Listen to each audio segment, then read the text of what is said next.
Ramona and Her Mother by Beverly Cleary. Chapter 1. A Present for Willa Jean. "When will they be here?" asked Ramona Quimby, who was supposed to be dusting the living room, but instead was twirling around trying to make herself dizzy. She was much too excited to dust. "In half an hour!" cried her mother from the kitchen, where she and Ramona's big sister Beatrice were opening and closing the refrigerator and oven doors, bumping into one another, forgetting where they had laid the potholders, finding them, and losing the measuring spoons. The Quimbys were about to entertain their neighbors at a New Year's Day brunch to celebrate Mr. Quimby's finding a job at the ShopRite market after being out of work for several months. Ramona liked the word brunch, half breakfast and half lunch, but secretly felt the family had cheated because they had eaten their real breakfast earlier. They needed their strength to get ready for the party. "And Ramona," said Mrs. Quimby as she hastily laid out silverware on the dining room table, "be nice to Willa Jean, will you? Try to keep her out of everyone's hair." "Ramona, watch what you're doing," said Mr. Quimby, who was laying a fire in the fireplace. "You almost knocked over the lamp." Ramona stopped twirling, staggered from dizziness, and made a face. Willa Jean, the messy little sister of her friend Howie Kemp, who was sticky, crummy, into everything, and always had to have her own way. "And behave yourself," said Mr. Quimby. "Willa Jean is company." "Not my company," thought Ramona, who saw quite enough of Willa Jean when she played at Howie's house. "If Howie can't come to brunch because he has a cold, why can't Willa Jean stay home with their grandmother too?" Ramona asked. "I really don't know," said Ramona's mother. "That isn't the way things worked out. When the Kemps asked if they could bring Willa Jean, I could hardly say no." "I could," thought Ramona, deciding that since Willa Jean, welcome or not, was coming to the brunch, she had better prepare to defend her possessions. She went to her room, where she swept her best crayons and drawing paper into a drawer and covered them with her pajamas. Her Christmas roller skates and favorite toys, battered stuffed animals that she rarely played with but still loved, went into the corner of her closet. There she hid them under her bathrobe and shut the door tight. Well, what could she find to amuse Willa Jean? If Willa Jean did not have something to play with, she would run tattling to the grown-ups. "Ramona hid her toys!" Ramona laid a stuffed snake on her bed, then doubted if even Willa Jean could love a stuffed snake. What Ramona needed was a present for Willa Jean, a present wrapped and tied with a good hard knot, a present that would take a long time to unwrap. Next to receiving presents, Ramona liked to give presents, and if she gave Willa Jean a present today, she would not only have the fun of giving, but of knowing the grown-ups would think, "Isn't Ramona kind? Isn't she generous to give Willa Jean a present? And so soon after Christmas, too." They would look at Ramona in her new red and green plaid slacks and red turtleneck sweater and say, "Ramona is one of Santa's helpers, a regular little Christmas elf." Ramona smiled at herself in the mirror and was pleased. 2 of her most important teeth were only halfway in, which made her look like a jack-o'-lantern, but she did not mind. If she had grown-up teeth, the rest of her face would catch up someday. Over her shoulder she saw reflected in the mirror a half-empty box of Kleenex on the floor beside her bed. Kleenex! That was the answer to a present for Willa Jean. She ran into the kitchen, where Beezus was beating muffin batter, while her father fried sausages, and her mother struggled to unmold a large gelatin salad onto a plate covered with lettuce. "A present is a good idea," agreed Mrs. Quimby when Ramona asked permission. "But a box of Kleenex doesn't seem like much of a present." She shook the mold. The salad refused to slide out. Her face was flushed, and she glanced at the clock on the stove. Ramona was insistent. "Willa Jean would like it. I know she would." There was no time for explaining what Willa Jean was to do with the Kleenex. Mrs. Quimby was having her problems with the stubborn salad. "All right," she consented. "There's an extra box in the bathroom cupboard." The salad slid slowly from the mold and rested, green and shimmering, on the lettuce. By the time Ramona had wrapped a large box of Kleenex in leftover Christmas paper, the guests had begun to arrive. First came the Hugginses and McCarthys, and little Mrs. Swink in a bright green pantsuit. Umbrellas were leaned outside the front door, coats taken into the bedroom, and the usual grown-up remarks exchanged. "Happy New Year!" "Good to see you." "We thought we would have to swim over, it's raining so hard." "Do you think this rain will ever stop?" "Who says it's raining? This is good old Oregon sunshine." Ramona felt she had heard that joke 1,000,000 times, and she was only in the 2nd grade. Then Mr. Huggins said to Ramona's father, "Congratulations! I hear you have a new job." "That's right," said Mr. Quimby. "Starts tomorrow." "Great!" said Mr. Huggins, and Ramona silently agreed. Having a father without a job had been hard on the whole family. Then Mrs. Swink smiled at Ramona and said, "My, Juanita, you're getting to be a big girl. How old are you? I can't keep track." Should Ramona tell Mrs. Swink her name was not Juanita? No, Mrs. Swink was very old and should be treated with courtesy. Last year Ramona would have spoken up and said, "My name is not Juanita, it's Ramona." Not this year. The room fell silent as Ramona answered, "I'm 7½ right now." She was proud of herself for speaking so politely. There was soft laughter from the grown-ups, which embarrassed Ramona. Why did they have to laugh? She was 7½ right now. She would not be 7½ forever. Then the Grumbies arrived, followed by Howie's mother and father, the Kemps, and, of course, Willa Jean. Although Willa Jean was perfectly capable of walking, her father was carrying her so she would not get her little white shoes and socks wet. Willa Jean, in turn, was carrying a big stuffed bear. When Mr. Kemp set his daughter down, her mother peeled off her coat, one arm at a time, so Willa Jean would not have to let go of her bear. There stood usually messy Willa Jean in a pink dress with tiny flowers embroidered on the collar. Her curly blonde hair, freshly washed, stood out like a halo. Her blue eyes were the color of the plastic handle on Ramona's toothbrush. When she smiled, she showed her pearly little baby teeth. Willa Jean was not messy at all. Ramona, in her corduroy slacks and turtleneck sweater, suddenly felt big and awkward beside her little guest and embarrassed to have jack-o'-lantern teeth.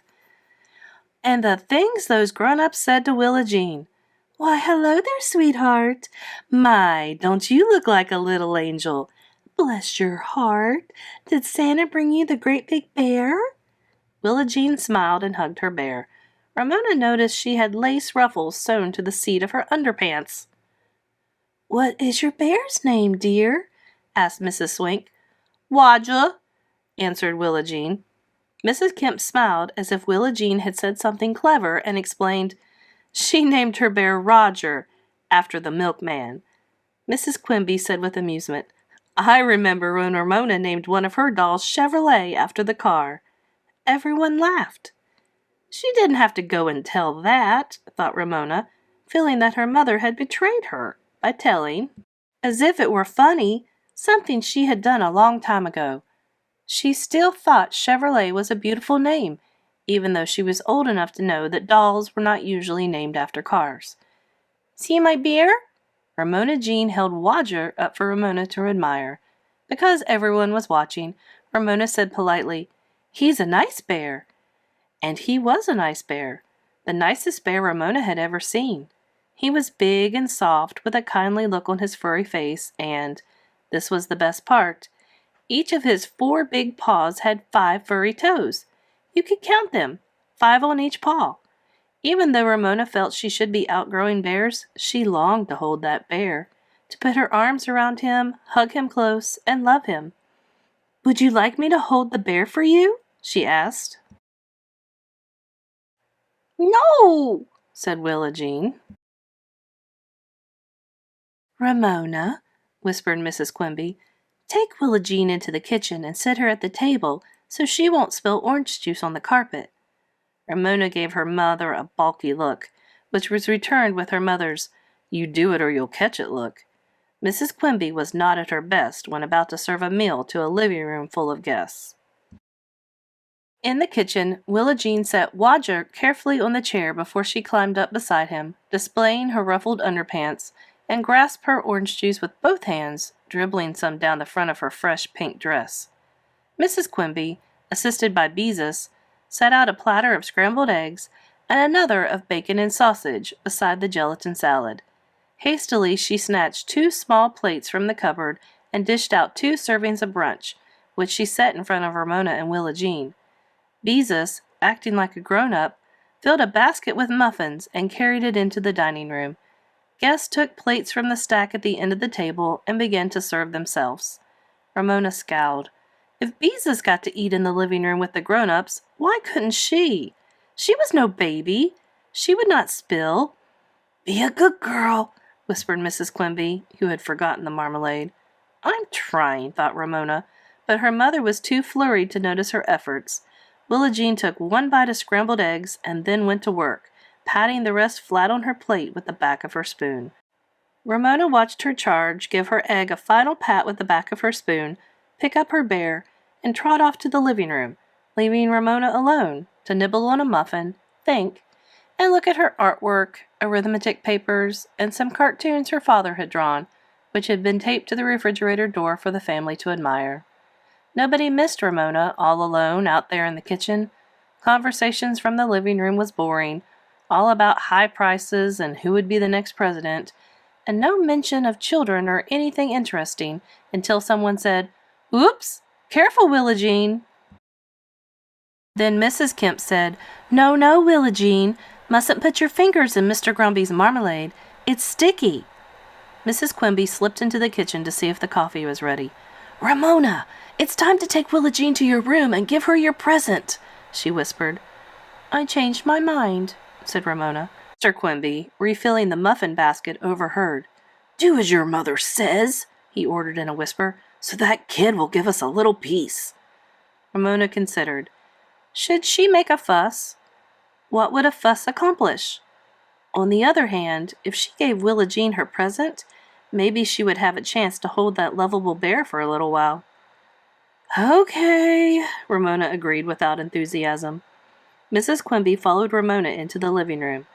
"Willa Jean," she said, "Ramona has a present for you, in her room." Willa Jean's attention was caught. "Go with Ramona," Mrs. Quimby said firmly. Willa Jean, still clutching her bear, went. "Here." Ramona thrust the package at Willa Jean, and when her guest set her bear on the bed, Ramona started to pick him up. Willa Jean dropped the package. "Waddle's my bear," she said, and ran off to the living room with him. In a moment she returned bearless to pull and yank and tear the wrapping from the package. "That's not a present." Willa Jean looked cross. "That's Kleenex." "But it's your very own," said Ramona. "Sit down, and I'll show you what to do." She broke the perforation in the top of the box and pulled out 1 pink sheet and then another. "See? You can sit here and pull out all you want, because it's your very own. You can pull out the whole box if you want." She did not bother telling Willa Jean that she had always wanted to pull out a whole box of Kleenex, 1 sheet after another. Willa Jean looked interested. Slowly she pulled out 1 sheet and then a second, and another, and another. She began to pull faster. Soon she was pulling out sheet after sheet and having such a good time that Ramona wanted to join the fun. "It's mine," said Willa Jean when Ramona reached for a tissue. Willa Jean got to her feet and, pulling and flinging, ran down the hall to the living room. Ramona followed. "See me!"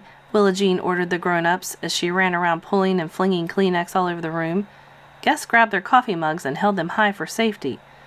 "No, no, Willa Jean," said Mrs. Kemp. "Mrs. Quimby won't like you wasting her Kleenex." "It's mine!" Willa Jean was carried away by the joy of wasting Kleenex and being the center of attention at the same time. "Ramona gave it to me!" Ramona looked around for the bear, which was sitting on Mr. Grumpy's lap. "Would you like me to hold Roger?" Ramona asked, careful not to say Wodger. "No." The bear's owner saw through Ramona's scheme. "Wodger wants to sit there." Mr. Grumpy did not look particularly pleased. Willa Jean's parents made no effort to stop their daughter's spree of pull and fling. Ramona watched, feeling much older than she had earlier in the day. She also felt awkward while Beezus moved around the living room. dodging Willa Jean and pouring coffee as if she were a grown-up herself. At first, guests were amused by Willa Jean, but amusement faded as coffee mugs had to be rescued every time Willa Jean passed by. Pink Kleenex littered the room. Ramona heard Mr. Huggins whisper, "How much Kleenex in a box anyway?" Mrs. McCarthy answered, 250 sheets. "That's a lot of Kleenex," said Mr. Huggins. When Willa Jane came to the last piece of Kleenex, she climbed on the couch and carefully laid it on Mr. Grumpy's bald head. "Now you have a hat," she said. Conversation died, and the party died too. No one called Willa Jean an angel now, or blessed her little heart. The Grumbys were first to leave. Mr. Grumpy handed the bear to Willa Jean's mother as Willa Jean filled her arms with pink tissues and tossed them into the air. "Whee!" she cried, and scooped up another armful. "Whee!" Their departure seemed to be a signal for everyone to leave. "Don't you want to take the Kleenex with you?" Mrs. Quimby asked Willa Jean's mother. "We can put it in a bag." "That's all right. Willa Jean has had her fun." Mrs. Kemp was helping Willa Jean into her coat. "Bye-bye," said Willa Jean prettily as her father carried her and Wodger out the door. Other guests were telling Mr. and Mrs. Quimby how much they had enjoyed the brunch. Beezus was standing beside them as if it had been her party, too. Mrs. McCarthy said, "I can see you are your mother's girl," she said. "I couldn't get along without her," Mrs. Quimby replied generously. "Goodbye, Juanita," said little Mrs. Swink. "Goodbye, Mrs. Swink," answered Ramona, polite to the end. She tossed an armful of Kleenex into the air so that her mother might notice her too. Somehow, tossing someone else's pulled-out Kleenex was not much fun, and Mrs. Quimby was so busy saying goodbye to the other guests she did not pay attention. At last the door was closed, and from the porch where the neighbors were opening umbrellas, Ramona's sharp ears caught her name. "Willa Jean certainly reminds me of Ramona when she was Willa Jean's age," someone said, and someone else answered, "She's Ramona all over again, all right." Ramona was filled with indignation. "Willa Jean is not me all over again," she thought fiercely. "I was never such a pest." "Whew!" said Mr. Quimby. "That's over. What's the matter with those people, letting the kids show off like that?" "Too much grandmother, I suppose," answered Mrs. Quimby. "Or maybe it's easier for them to ignore her behavior." "Come on, let's all pitch in and clean up this place," said Mr. Quimby. "Ramona, you find a bag and pick up all the Kleenex." "Kleenex is made of trees," said Beezus, already helping her mother collect coffee mugs from the living room. "We shouldn't waste it." Lately, Beezus had become a friend of trees. "Put the Kleenex in the cupboard in the bathroom," said Mrs. Quimby, "and let's all remember to use it." "I was never as awful as Willa Jean," Ramona told herself as she went to work collecting 250 pieces of scattered pink Kleenex. "I just know I wasn't." She followed the trail of Kleenex back to her bedroom, and when the 250th piece was stuffed in the bag, she leaned against her dresser to study herself in the mirror. "How come nobody ever calls me my mother's girl?" Ramona thought. "How come Mother never says she couldn't get along without me?" Chapter 2. Slacks for Elephant. The day Ramona's father went to work at the checkout counter of the ShopRite Market, life in the Quimby household changed. Sometimes Mr. Quimby worked all day. Sometimes he worked afternoons and evenings. Sometimes he took the car to work while Mrs. Quimby took the bus to her job in Dr. Hobson's office.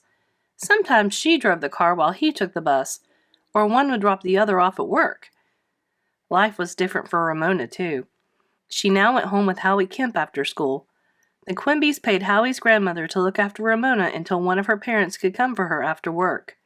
Mrs. Quimby said she could not hold a job unless she knew where Ramona was. Every single minute. Beezus also went to the Kemp's house after school, unless she telephoned her mother for permission, to go to a friend's house. Ramona had no choice. One rainy Saturday morning, when Mr. Quimby had worked at the market for several weeks, Ramona asked her mother, "Where do you have to go today?" Mr. Quimby always worked Saturday, the busiest day at the market, which meant Mrs. Quimby had the use of the car to run errands. Ramona was concerned about her mother's errands because she always had to go with her, or as she thought of it, be dragged along. Most of them were of no interest to her. Mrs. Quimby thought a moment before she said in surprise, "Well, what do you know? No place. We have groceries in the cupboard. No one needs to go shopping for shoes. No one needs a present to take to a birthday party. I can stay home." "Then what are you going to do?" asked Ramona. She hoped her mother would not decide to clean house. "So," answered Mrs. Quimby, "I've been trying to finish a blouse for weeks." Sewing seemed like a cozy way to spend a rainy morning. Ramona watched her mother get out the portable sewing machine and set it on the dining room table, along with a pattern and bundle of fabric. "I'm going to wash my hair," announced Beezus. "Again?" inquired Mrs. Quimby. "You washed it only the day before yesterday." "But it's so oily," complained Beezus. "Don't worry, it's just your age," reassured Mrs. Quimby. "You'll outgrow it." "Yes," said Beezus gloomily, "in about 1,000,000 years, when I'm too old to care." "You'll never be that old," said Mrs. Quimby. "I promise." Ramona, bored with her sister's daily complaints about oily hair, leaned on the dining room table to watch her mother.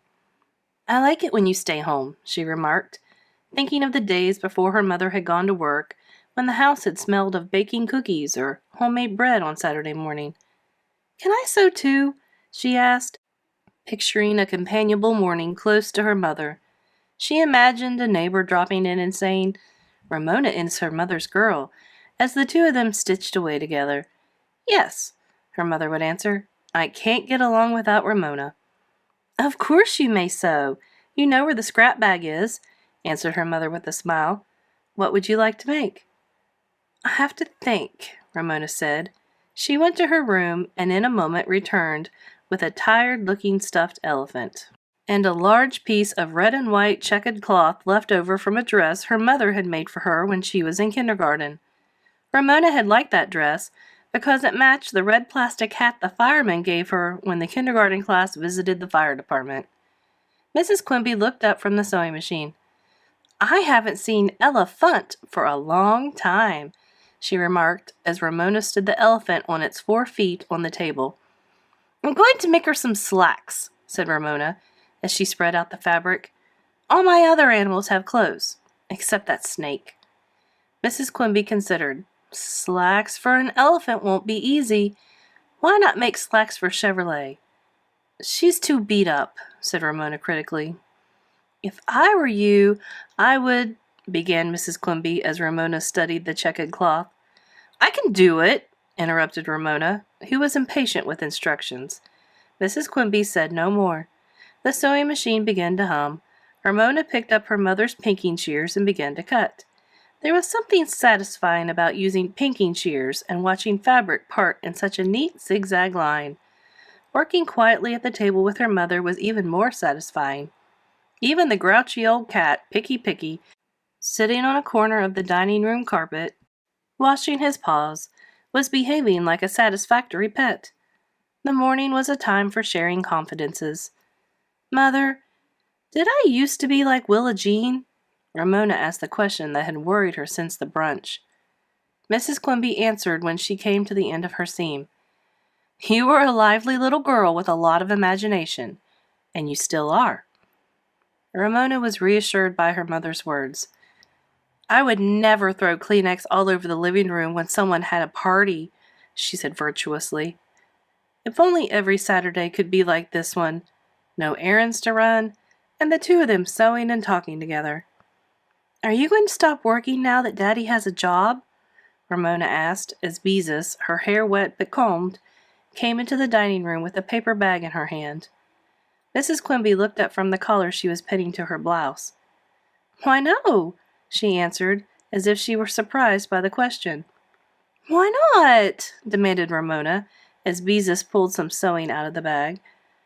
"Because we got behind on our bills when Daddy was out of work," explained Mrs. Quimby.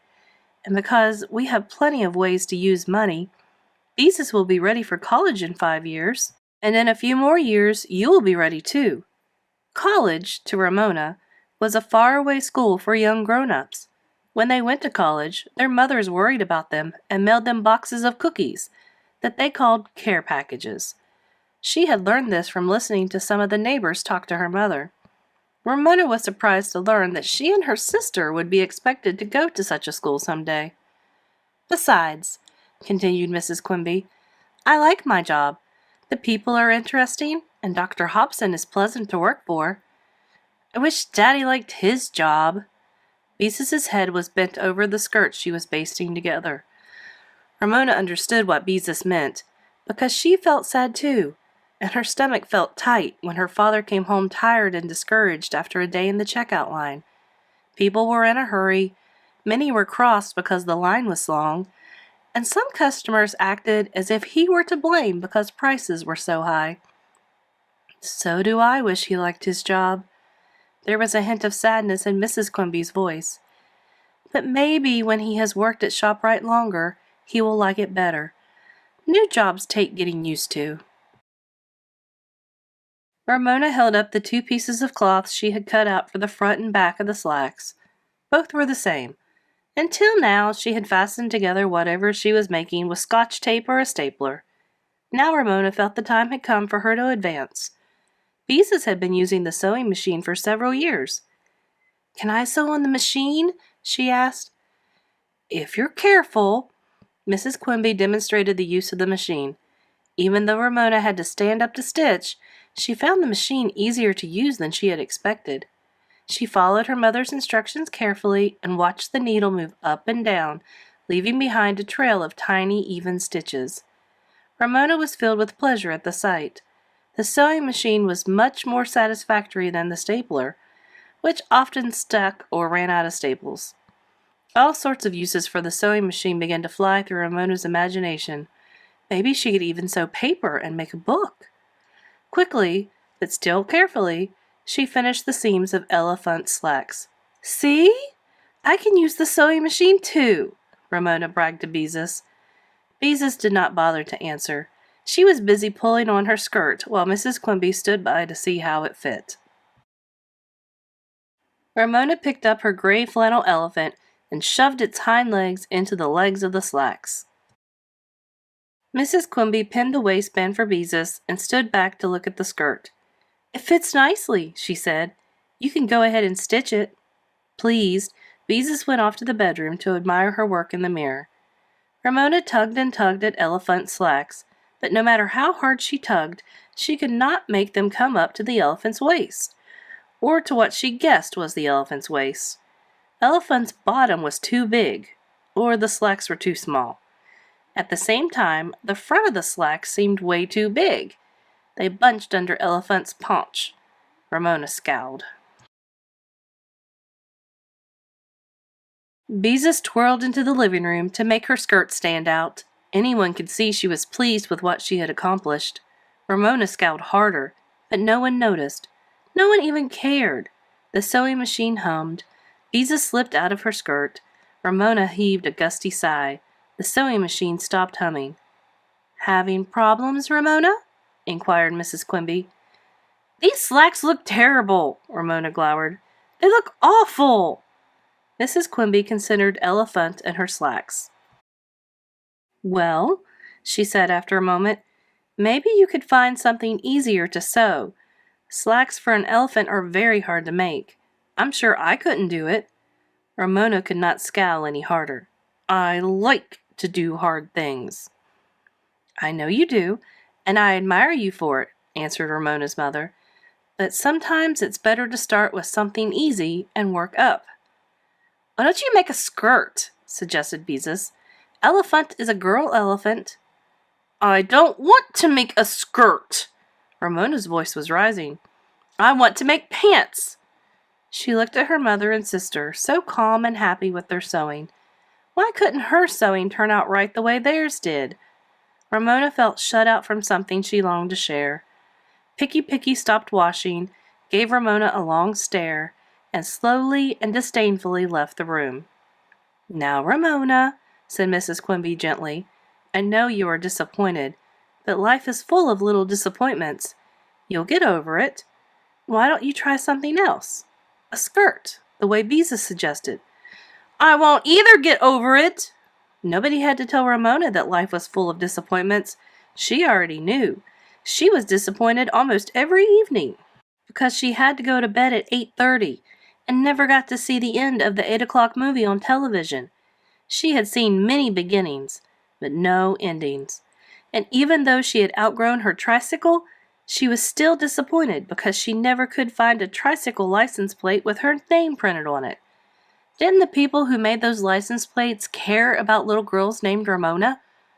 And then there was the time she had gone to the Easter egg hunt in the park with a big paper bag and had found only 2 little candy eggs, one of which had been stepped on. Nobody had to tell Ramona about disappointment. The disappointment of elephant slacks was not one of life's little disappointments to Ramona.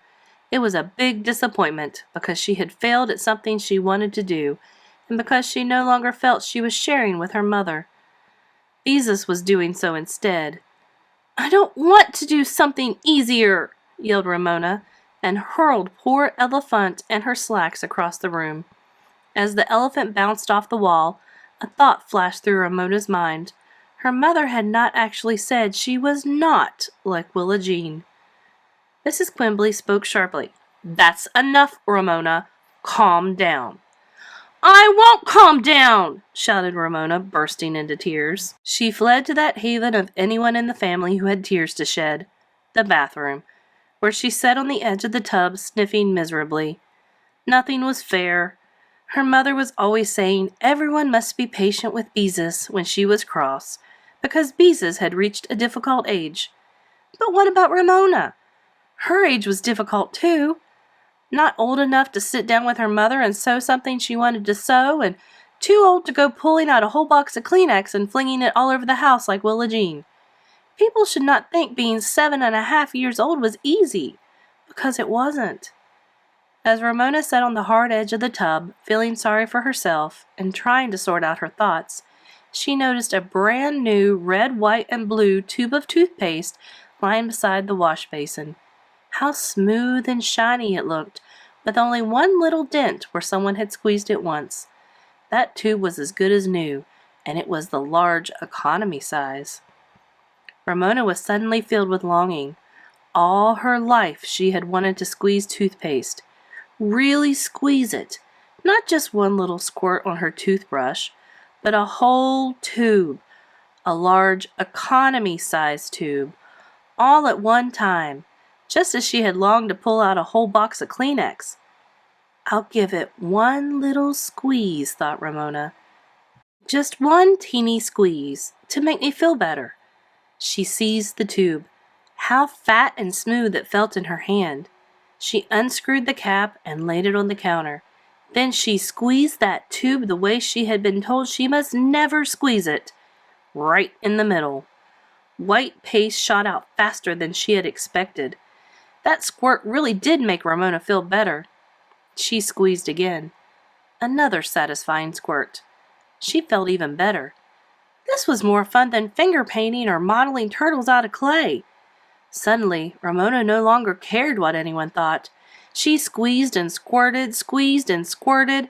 She forgot about elephant slacks. She forgot about her mother and Beezus. She forgot that no one ever called her mother's girl. The paste coiled and swirled and mounded in the wash basin. Ramona decorated the mound with toothpaste roses, as if it were a toothpaste birthday cake. When the tube was almost empty, she rolled it properly from the bottom and squeezed some more. Tighter and tighter she rolled it until not another speck of toothpaste could be squeezed out. There, thought Ramona with pleasure and satisfaction, which unfortunately lasted only a moment. With the rolled-up tube in her hand, Ramona looked at the white mound. What would her mother say? What could she do with it? Wash it down the drain? It might foam all over the bathroom. Or it might stop up the sink. Then she really would be in trouble. Of course, just at that moment, Beezus came down the hall toward the bathroom. Ramona started to slam the door, but Beezus blocked it with her foot. Ramona tried to hide the toothpaste by standing tall in front of the wash basin. Unfortunately, she was not tall enough. Beezus looked over her shoulder. "Is that toothpaste?" she asked in disbelief. Ramona scowled because she did not know what else to do. "Mother!" Beezus had seen the rolled up, squeezed out tube. "Ramona has wasted a whole tube of toothpaste." Now apparently Beezus was not only a friend of trees, she was a friend of toothpaste as well. "You keep quiet," ordered Ramona. "I'll pick it up." "How?" asked Beezus. "How can you pick up toothpaste?" "With a spoon. I can put it in a plastic bag with a spoon," said Ramona. "We can dip our toothbrushes in the bag." "Yuck," said Beezus rudely. "Everybody's germs will get mixed up." "Picky," said Ramona. "Girls!" Mrs. Quimby came to see what the argument was about. "Ramona, what on earth got into you?" she asked in exasperation when she saw the toothpaste birthday cake. The whole thing was much too difficult to explain. Really impossible, so Ramona said cockily, like the funny man on television, "The devil made me do it." "That's not funny, Ramona." Mrs. Quimby meant what she said. Ramona did not understand. Everyone laughed when the man on television said the devil made him do something.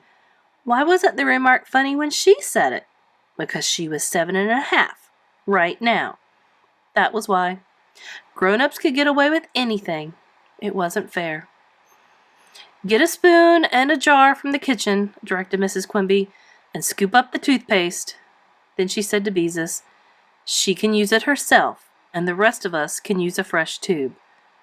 Somehow Ramona felt sad knowing she was to be excluded from the family tube of toothpaste for a long time, and she wished her mother would not speak about her to Beezus as if she were not in the room. "Ramona," said her mother, "don't you ever let me catch you squeezing out a whole tube of toothpaste again." "I won't," promised Ramona. As she went off to the kitchen for a jar and a spoon, she felt unexpectedly cheerful. She had done something she had always wanted to do. Of course she would never squeeze out a whole tube of toothpaste again. She had done it once. She did not need to do it again. Chapter 3. Nobody likes Ramona. In February there came a day for Ramona when everything went wrong, one thing after another, like a row of dominoes falling over. Ramona's mother set it off. "By the way, Ramona," said Mrs. Quimby after breakfast, as she hastily tossed potatoes, carrots, and stew meat into the crock pot to simmer while the family was away all day, "please don't run in the hall in your socks. You might slip and fall." Ramona's father was next. "And Ramona," he said, pulling strings off celery before slicing it and adding it to the stew, "when you wash your hands, don't leave the dirt on the cake of soap." Then Beezus, "Or wipe it on the towel." "I haven't had time to get dirty," said Ramona, who had finished her breakfast, "and I have my shoes on." "We were talking about yesterday," said her father. Ramona thought yesterday was a long time ago, hardly worth mentioning. "Everybody picks on me," she said. "Poor kid." Mr. Quimby kissed his wife on the cheek and each daughter on the top of her head. Then he said, singing the first few words, "Hi-ho, hi-ho, it's off to work I go. And at least 46 changes in produce prices to remember." Ramona knew her father dreaded Wednesdays, the day prices were changed on fruits and vegetables. "Maybe things will be easier when you are more used to the job," said Mrs. Quimby. After her husband left to catch the bus, she kissed the girls as if she were thinking about something else, and handed Ramona her lunchbox and Beezus the brown paper bag that held her sandwich. 7th graders thought lunchboxes were babyish. "Scoot along," Mrs. Quimby said. "I have to leave early to take the car for a brake adjustment, and then I have to take the bus to work." "I wish Daddy would get used to his job," remarked Beezus as the sisters plodded toward Glenwood School. Clouds hung low, and the wind was cold. For days the sidewalks had been too wet for roller skating. "Me too," said Ramona, who wanted her parents to be happy so their children could be happy too. "Why doesn't he find another job?" "Jobs aren't that easy to get," Beezus explained. Remember how long he was out of work before he found a job at the market? Ramona did remember. She remembered how discouraged her father had been after a day of job hunting, and how he had disliked standing in line to collect unemployment insurance. It might be easier if he had finished college, said Beezus. Why didn't he? Asked Ramona. Because he and Mother got married, Beezus explained. And then they had me. Beezus sounded smug, as if being the firstborn made her more important to her parents than Ramona. But I'm the baby, thought Ramona. She was glad when school started. Maybe her day would improve in school. Ramona liked Mrs. Rudge, her new teacher, who had taken over the second grade when the former teacher left after Christmas to have a baby. She thought Mrs. Rudge liked her, as she liked all the children, but she was not sure exactly where she stood with her. The classroom buzzed softly and busily with the sound of children learning about Indians and cursive writing. When the morning was half over, Ramona finished her worksheet and was busy filling all the double O's she could find with crossed eyes and frowns. Book. Mrs. Rudge paused beside her desk. Ramona did not have time to hide the frowning O's. Mrs. Rudge glanced over Ramona's worksheet. Why don't you look again? She suggested. Is like spelled L-I-C-K? I can't spell, said Ramona. I'm terrible at spelling. That's what her family said whenever Ramona wrote a note. They always laughed and said, Ramona is no speller. See how she spells much, M-U-C-K? They behaved as if she had done something clever. Ramona learned right there that Mrs. Rudge was a teacher who did not accept excuses. There is no such a word as can't, she said, and went on to inspect Becky's worksheet. How can there be no such word as can't? Ramona wondered. Mrs. Rudge had just said can't. If there was no such word as can't, Mrs. Rudge could not have said there was no such word as can't. Therefore, what Mrs. Rudge had said could not be true. Ramona was left with a vague feeling that Mrs. Rudge did not like her, because she did not offer to give Ramona extra help in spelling. At lunchtime, when Ramona went into the multipurpose room with her lunchbox, she found that she had a leftover pot roast sandwich in her lunch. She did not like a leftover pot roast sandwich because the meat slid out in big pieces when she bit into it. After chewing a while, she thought, I won't eat it, and she stuffed the rest of her sandwich into the hole in her milk carton and threw it into the trash can. She sat there arguing with herself about how there had to be a word can't because she had just thought it. This was not a good day. After school at the Kemp's house, Ramona and Howie drank the same old apple juice and ate the same old graham crackers that Mrs. Kemp always set out for them. Sticky Willa Jean, holding Wodger by one paw, stood and watched. She was wearing a t-shirt with Grandma Loves Me printed on the front. The shirt had shrunk so much it showed her navel. Tummy button, Mrs. Kemp called it. Then Howie got out the checkerboard, which he placed on the carpet. Kneeling, he and Ramona began to divide the red and black checkers. I want to play. Willa Jean plunked herself down on the carpet, sitting on Wodger as if he were a cushion, which was no way to treat a bear, especially a bear like Wodger. "Oh, Willa Jean," protested Howie, who had his problems with his little sister. "Now, Howie," said Mrs. Kemp, busy with her endless knitting, "play nicely with your sister. She's little, you know." Howie knew all right. Willa Jean, pleased to have her grandmother on her side, set a red checker on top of a black checker. "Your turn," she said to Ramona, as if she were being generous. Ramona and Howie shared one hopeless look. They were familiar with Willa Jean's original rules for checkers. Ramona set a black checker on top of Willa Jean's red checker. Howie added red, and so on in turn until the tower of checkers grew high and crooked. At last, when Willa Jean set a checker on top, the tower tumbled. "I won!" crowed Willa Jean as Howie tried to prevent scattered checkers from rolling under the couch. "Grandma, I beat Howie and Ramona!" "Smart girl!" Mrs. Kemp paused in her knitting to smile down upon her granddaughter. The situation was hopeless. "Let's go down in the basement and see if we can think of something to build," said Howie, and Ramona agreed. They would be undisturbed in the basement. Willa Jean was afraid of the furnace. Safe from interruption, Howie and Ramona decided to build a boat of the scrap lumber Mr. Kemp collected for Howie to work with. They had already built a dog, a cat, and a duck decoy that Mr. Kemp said would never fool a real live duck. Now they sawed and pounded until they had a boat with 2 decks. They were so good at nailing by now, they did not even pound their fingers.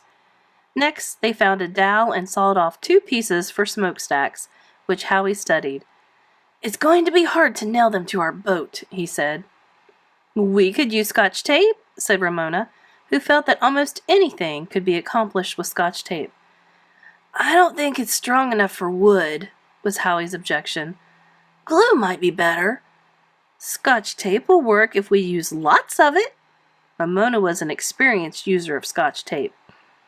In the end, glue won out because Howie thought a boat should look neat.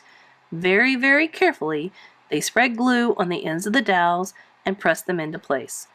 They put the top back on the tube of glue and each held a dowel in place, waiting for the glue to dry. They had not spilled a drop. Fortunately, the glue was quick drying. "Let's see if our boat will float," said Howie. He pressed the plug of the laundry tub in place and turned on the faucet. "Howie, what are you 2 doing down there?" Mrs. Kemp called from the top of the stairs. "Just seeing if our boat will float," he answered. "All right," said Mrs. Kemp. "Just don't let the tub overflow." "We won't," promised Howie. The boat floated. Howie and Ramona stirred up a storm at sea to make things interesting and watched their boat ride the waves. As it bobbed up and down, Ramona happened to glance up at a shelf above the laundry tub. There she spotted a blue plastic bottle with the picture of a nice old-fashioned lady's face on the label. Bluing! Ramona knew all about bluing because her mother had used it to make whitewashing look whiter back in the days before she had gone to work. "If we could get that bottle, we could turn the water blue like a real ocean," she suggested. "It only takes a little bit." Howie was enthusiastic, but how were they to reach a bottle on such a high shelf? For some reason, Mrs. Rudge's words, "There's no such word as can't," ran through Ramona's mind. Of course they could get that bottle of bluing. Ramona managed to balance on her stomach on the edge of the tub. Then she got one knee up, and with a boost from Howie, was able to climb up onto the edge of the tub. She stood teetering on the narrow edge, clinging to the front of the shelf with one hand, while she managed to grasp the bottle with the other and hand it down to Howie. As she did so, the top flew off. Bluing splashed over Howie, who tried to catch the top, only to have the bottle slip from his fingers into the tub of water, where it poured forth swirls of beautiful deep blue. Ramona was so startled, she lost her balance and landed standing up to her knees in blue water. "Boy, Ramona, see what you've done!" Howie looked down at his shirt and jeans, now streaked with blue. Ramona felt Howie was being most unfair. She did not spill the bluing on purpose. Besides, why wasn't the top of the bottle screwed on tight? Because some grown-up had not screwed it on, that's why. Children weren't the only people who did things wrong. She fumbled through the blue water, now much bluer than any ocean, and pulled the plug. As the water drained out, she and Howie looked at one another. Now what should they do? Mrs. Kemp called down the stairway. "It's awfully quiet down there. What are you 2 up to?" "We had sort of an accident," confessed Howie. Mrs. Kemp came running down the stairs. "Oh, my land!" she cried. "Oh, my goodness!" Willa Jean began to howl at the top of the stairs. "Grandma won't let the furnace get you, darling," said Mrs. Kemp. Willa Jean sat down at the top of the stairs and wept. Mrs. Kemp lifted dripping Ramona out of the tub. Then, right there in front of Howie, she pulled off Ramona's socks, slacks, and blouse and dumped them in the washing machine. Then she put off Howie's socks, shirts, and jeans and dumped those in the washing machine too. Ramona and Howie did not know where to look. They were so embarrassed to be standing there in their underwear. 2 years ago, they would not have minded. But now that they were in the second grade, they felt that underwear was private. Mrs. Kemp filled the tub with a few inches of clear water and lifted Ramona back in. Without a word, she began to scrub Ramona's feet with a bar of yellow soap. When it was plain that Ramona's feet were going to stay blue, she lifted Ramona out again, pulled a towel out of the dryer, and handed it to her. Then Mrs. Kemp went to work on Howie's blue hands. When Ramona's blue feet were dry, she asked politely, "What will I wear?" Of course she could not go around in her underwear. "We'll find something." Mrs. Kemp, rinsing Ramona's shoes, sounded grim. She held up the shoes, now a strange greenish brown, to let the water drain off them before she leaned them against the furnace to dry. Suddenly, Mrs. Kemp missed Willa Jean. "Oh, my goodness!" she cried, and dashed up the stairs. Ramona and Howie, careful not to look at one another, followed. What Ramona saw made tears come to her eyes. There sat Willa Jean under the dining-room table, holding a pair of scissors, sharp scissors, and Wodger, who now had only one leg. Willa Jean had cut off Wodger's leg. That lovable bear. How could Willa Jean do such a terrible thing? Ramona felt like crying, she loved Wodger so. "Give Grandma the scissors," coaxed Mrs. Kemp. "We don't want the scissors to hurt Willa Jean." "Boy, Willa Jean!" Howie was disgusted. "What did you have to go and do a dumb thing like that for?" Willa Jean looked as if her brother had said something unkind. "I wanted to see if Wodger had bones," she said. "He is so soft you should know he doesn't have bones," said Howie. "You didn't have to wreck him." Willa Jean looked at the stuffing coming out of her bear's wounds and began to cry. "Never mind, darling," said Mrs. Kemp. "Grandma will sew Wodger's leg back on after she finds some clothes for Howie and Ramona." Ramona was soon bundled into Howie's old shirt and jeans and a pair of ragged sneakers much too big for her. She sat on one end of the couch while Howie sat on the other. Ramona was cross because she did not like wearing Howie's old clothes. Howie was cross because Ramona had thought of dyeing the water blue. Both were cross with Willa Jean for spoiling the checker game. Mrs. Kemp, who was sewing Wodger's leg back on, was cross with Ramona and Howie, but of course she was not cross with Willa Jean. Only Willa Jean, lying on her back under the coffee table and sucking her thumb, was happy. This afternoon was not the first time Ramona had been in trouble at the Kemp's house. There was that day she and Howie found Mrs. Kemp's pinking shears. Ramona had been pinking Howie's hair when Mrs. Kemp discovered what they were up to. Ramona had thought she was unreasonably displeased because Howie's hair was so curly the pinking did not show. Now Ramona worried. If she got into any more trouble, maybe Mrs. Kemp would not want to look after her. Then her mother would no longer work in Dr. Hobson's office and would have to stay home. Ramona quickly squashed a deep-down thought that she would like to have her mother stay home again. She waited anxiously for Beezus to come. She waited and waited. No Beezus. Howie looked at a sporting goods catalog, turning the pages with blue hands. Boots, quilted jackets with many pockets, and those tents that folded into tiny packages interested Howie. He did not offer to share the catalog with Ramona, even though he knew she liked pictures of duck decoys. Ramona heaved a gusty sigh. She wished she had brought her Betsy book with her. She enjoyed reading about Betsy because everyone in the book was so nice to her. When Wodger's wounds were mended, Mrs. Kemp started supper.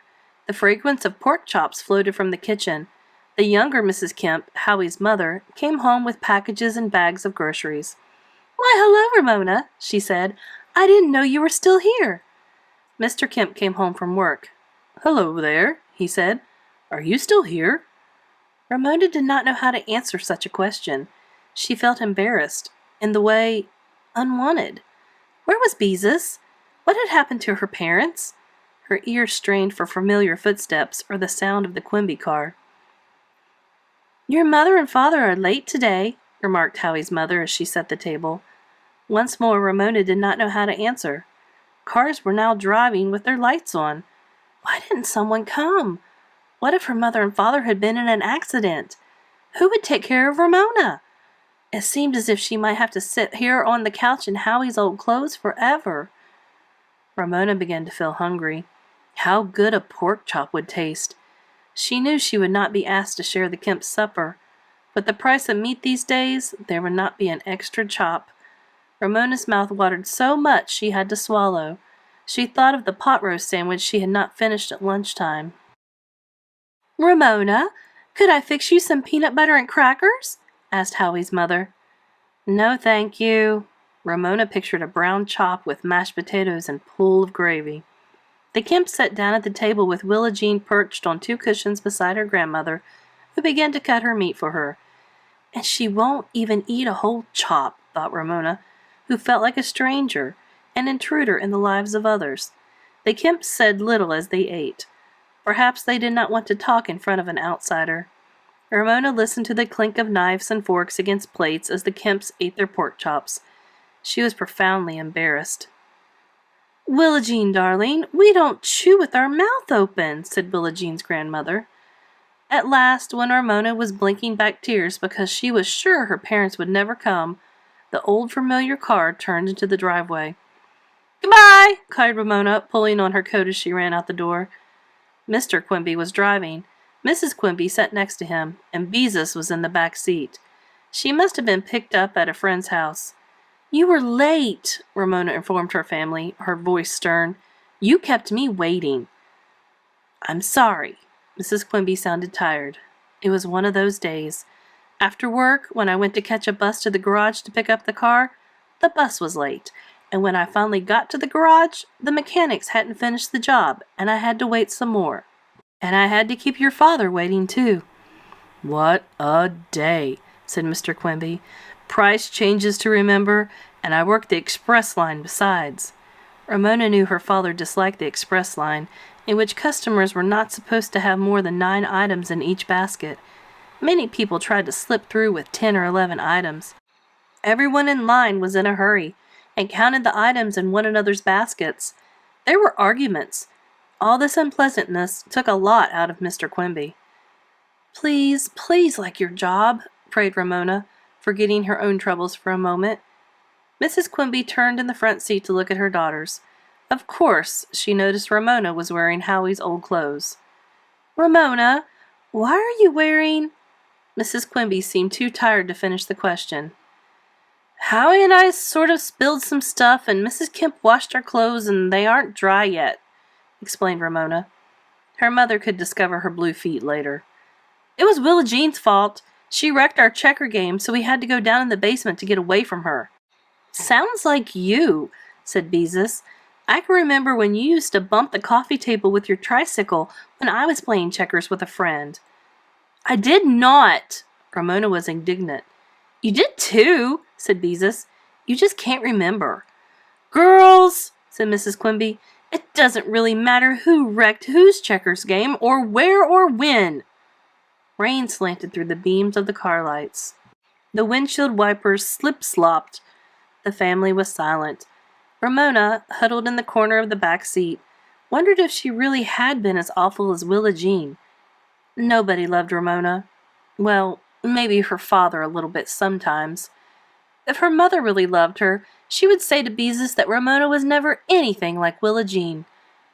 Ramona not only felt unloved, she was so hungry her stomach growled. As Mr. Quimby turned their car into the driveway, she thought of the stew that had been simmering away in the crock-pot all day. How good it would smell when they opened the door. The crock-pot always gave out a warm and welcoming fragrance, as if Ramona's mother had been home all day preparing supper to greet them. One whiff of stew, Ramona was sure, and everything would be all right again. Her mother would forget her troubles with the car, her father would begin to make jokes again, she and Beezus would set the table, and they would all sit down to a nice warm dinner. Chapter 4. The Quarrel. As soon as Ramona stepped through the back door, she knew something was wrong. There was a chill about the house, and it had the faint mustiness of a place that had been closed and unoccupied all day. There was no welcoming fragrance of simmering meat and vegetables. The tiny light on the crock-pot was dark, the pot cold. "Oh, no!" cried Mrs. Quimby, noticing. "What's wrong?" asked Mr. Quimby, coming in from the hall where he had gone to turn up the thermostat of the furnace. Wrong! Mrs. Quimby lifted the lid of the electric casserole on the kitchen counter. Someone forgot to plug in the crock pot this morning. That's what's wrong. The family gathered to peer in at the cold vegetables and raw meat. I'm starving, wailed Beezus. Me too, said Ramona. I thought you turned it on, said Mrs. Quimby to her husband as she shoved the plug into the socket. The stew could cook overnight and be warmed up for the next evening. Don't look at me, said Mr. Quimby to his wife. I thought you turned it on. There was an edge to his voice. For some reason, his remark annoyed Mrs. Quimby. I suppose you think turning on a crock pot is woman's work. The edge in her voice matched the edge in his. Not exactly, said Mr. Quimby, but now that you mention it, don't forget the time you forgot to fork the potatoes you put in to bake and they exploded, his wife reminded him. Ramona stifled a laugh at that memory. Her father had looked so surprised the evening the potatoes exploded, poof, when he had opened the oven door. Mr. Quimby was not going to be drawn into a discussion of past baked potatoes. Why not just throw the stuff into the frying pan and cook it? He asked. His idea of cooking was to toss everything into a pan and stir until done. Sometimes he invented interesting dishes with ground meat and eggs, zucchini and cheese, and other times the family tried to be good sports at dinner. Because you can't fry stew meat! Mrs. Quimby sounded annoyed as she looked into the cupboard and at the refrigerator. It's too tough. You know that. Did you bring groceries? No, I thought we were having stew for dinner, answered Mr. Quimby. Crossly, Ramona thought. I didn't see anything on the grocery list. Picky, the cat, rubbed against Mrs. Quimby's legs, telling her how hungry he was. Scat! Said Mrs. Quimby. Picky went to Beezus, not Ramona. He did not like Ramona, had never liked her, because she was too noisy. I'm practically dying of hunger, said Beezus, as she picked up the old cat and rubbed her cheek against him. Me too, said Ramona. You girls are no help, Mrs. Quimby told her daughters. We have a couple of eggs, not enough for an omelet, 2 strips of bacon, 3 carrots, and some tired old lettuce. That's it. She looked at her husband. We don't have to let the cupboard get completely bare before we buy groceries. This remark gave Ramona a cue. Old Mother Hubbard went to the cupboard, she began, but she did not finish the rhyme because she could see no one was listening. Any time we are low on groceries, just make a list, said Mr. Quimby. That's all you have to do. I can make carrot salad, suggested Beezus, as if carrot salad might smooth things over. We could have pancakes, said Mr. Quimby, with half a strip of bacon apiece. Not a very nutritious meal, said Mrs. Quimby, but better than starvation. She reached for a mixing bowl while Beezus, who had dropped Picky and washed her hands, began to grate carrots onto sheets of waxed paper. Ramona leaned against the counter to watch. She wanted to make sure her sister did not grate her fingers into the salad. Ramona, don't just stand there, said Mr. Quimby as he laid the bacon in a frying pan. Get busy and set the table. As my grandmother used to say, every kettle must rest on its own bottom. So do your part. Ramona made a face as she reached for the placemats. Daddy, I bet your grandmother didn't really say all the things you say she said. If she did, she must have been a dreadful bore, said Mrs. Quimby, who was beating batter as if she were angry with it. Mr. Quimby looked hurt. You didn't know my grandmother.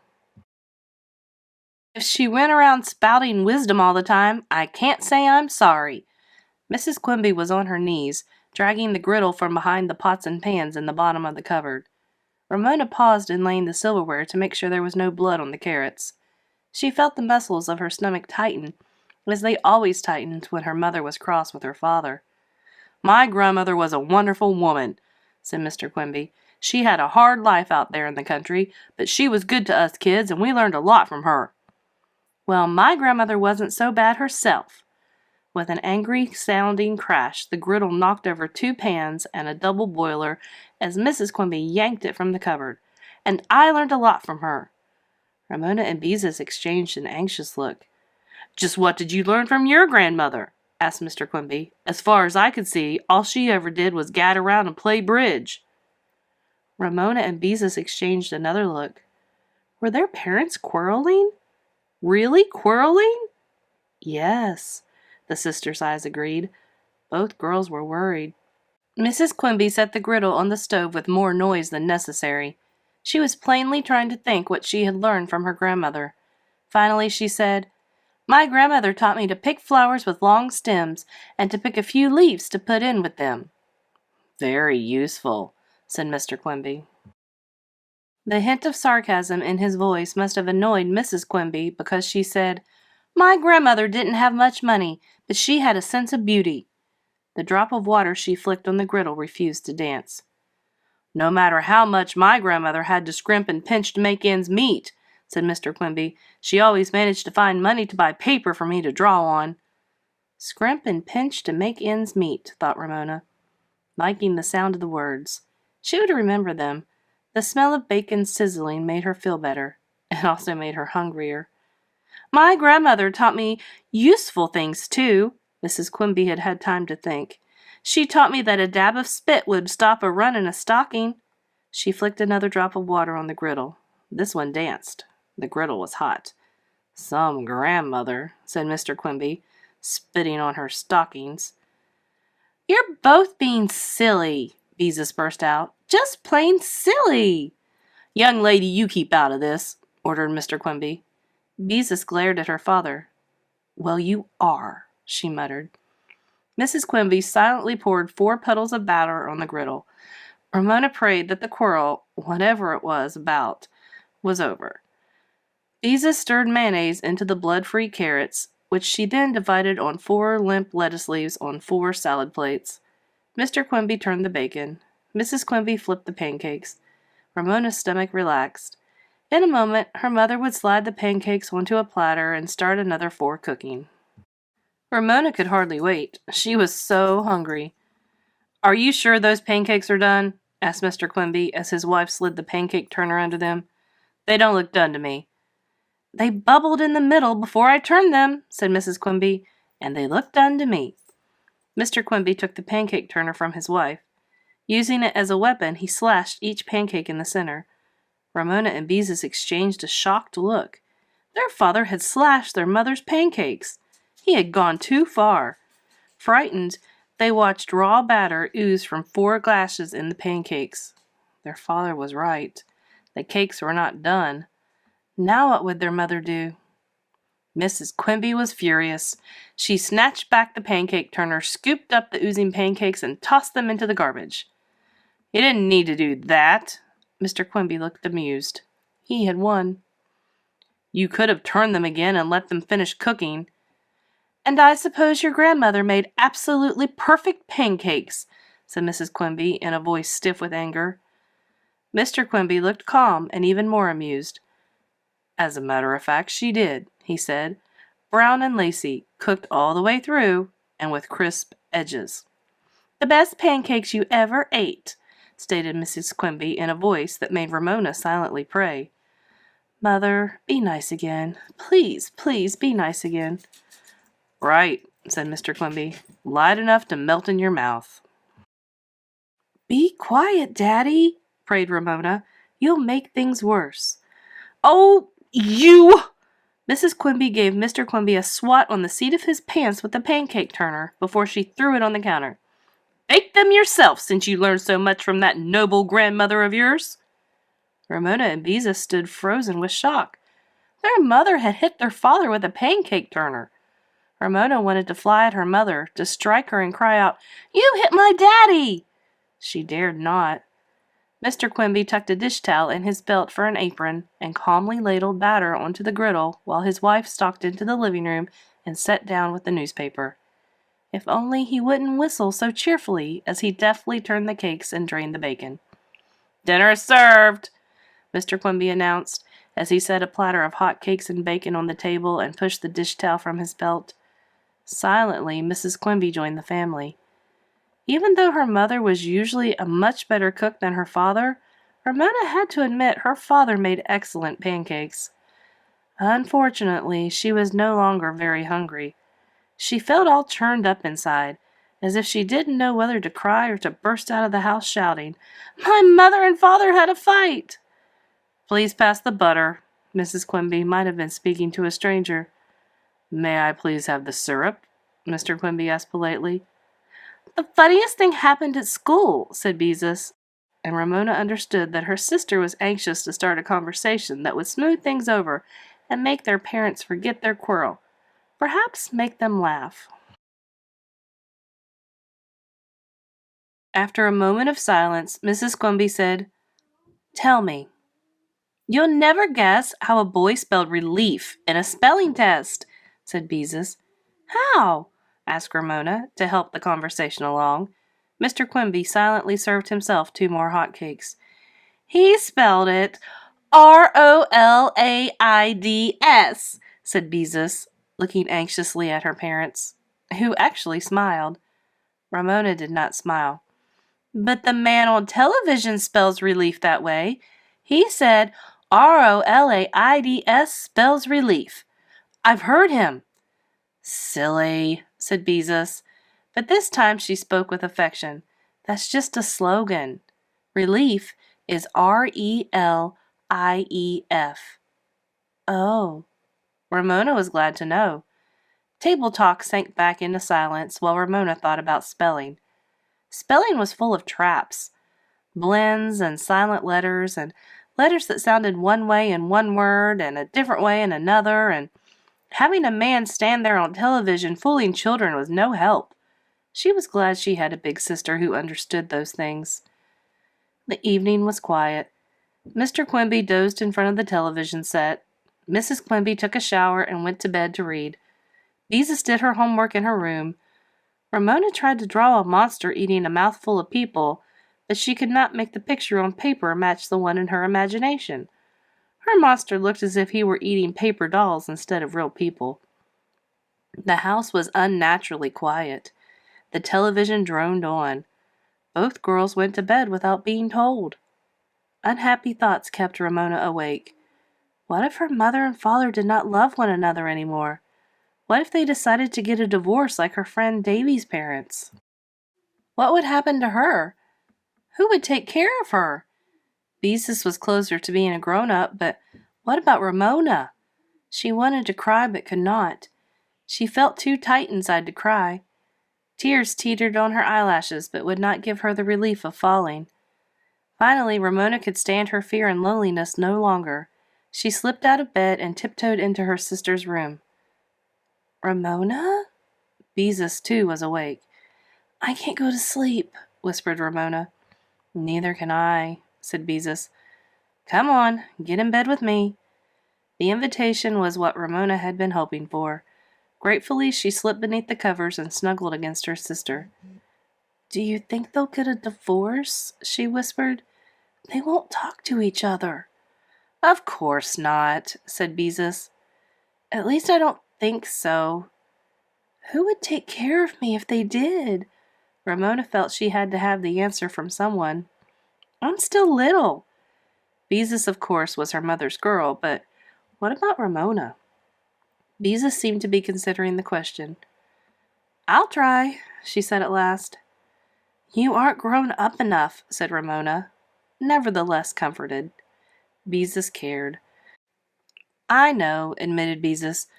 "I read a book about a girl who took care of her brothers and sisters when their father died, but that was off in the mountains someplace, where they all picked herbs and things. It wouldn't work in the city." "Mother and Daddy won't be dead." Ramona was consoled by this knowledge. Beezus was silent a while. "They could have been joking," she said. "Sort of." "But Mother hit Daddy," Ramona pointed out. "On the seat of his pants, with a pancake turner." "I don't think that's the same as if she had hit him with something hard," said Beezus. "After all, she didn't really hurt him." Ramona tried to find a bright side. "And he didn't hit her back," she said. "But if they loved us, they wouldn't fight."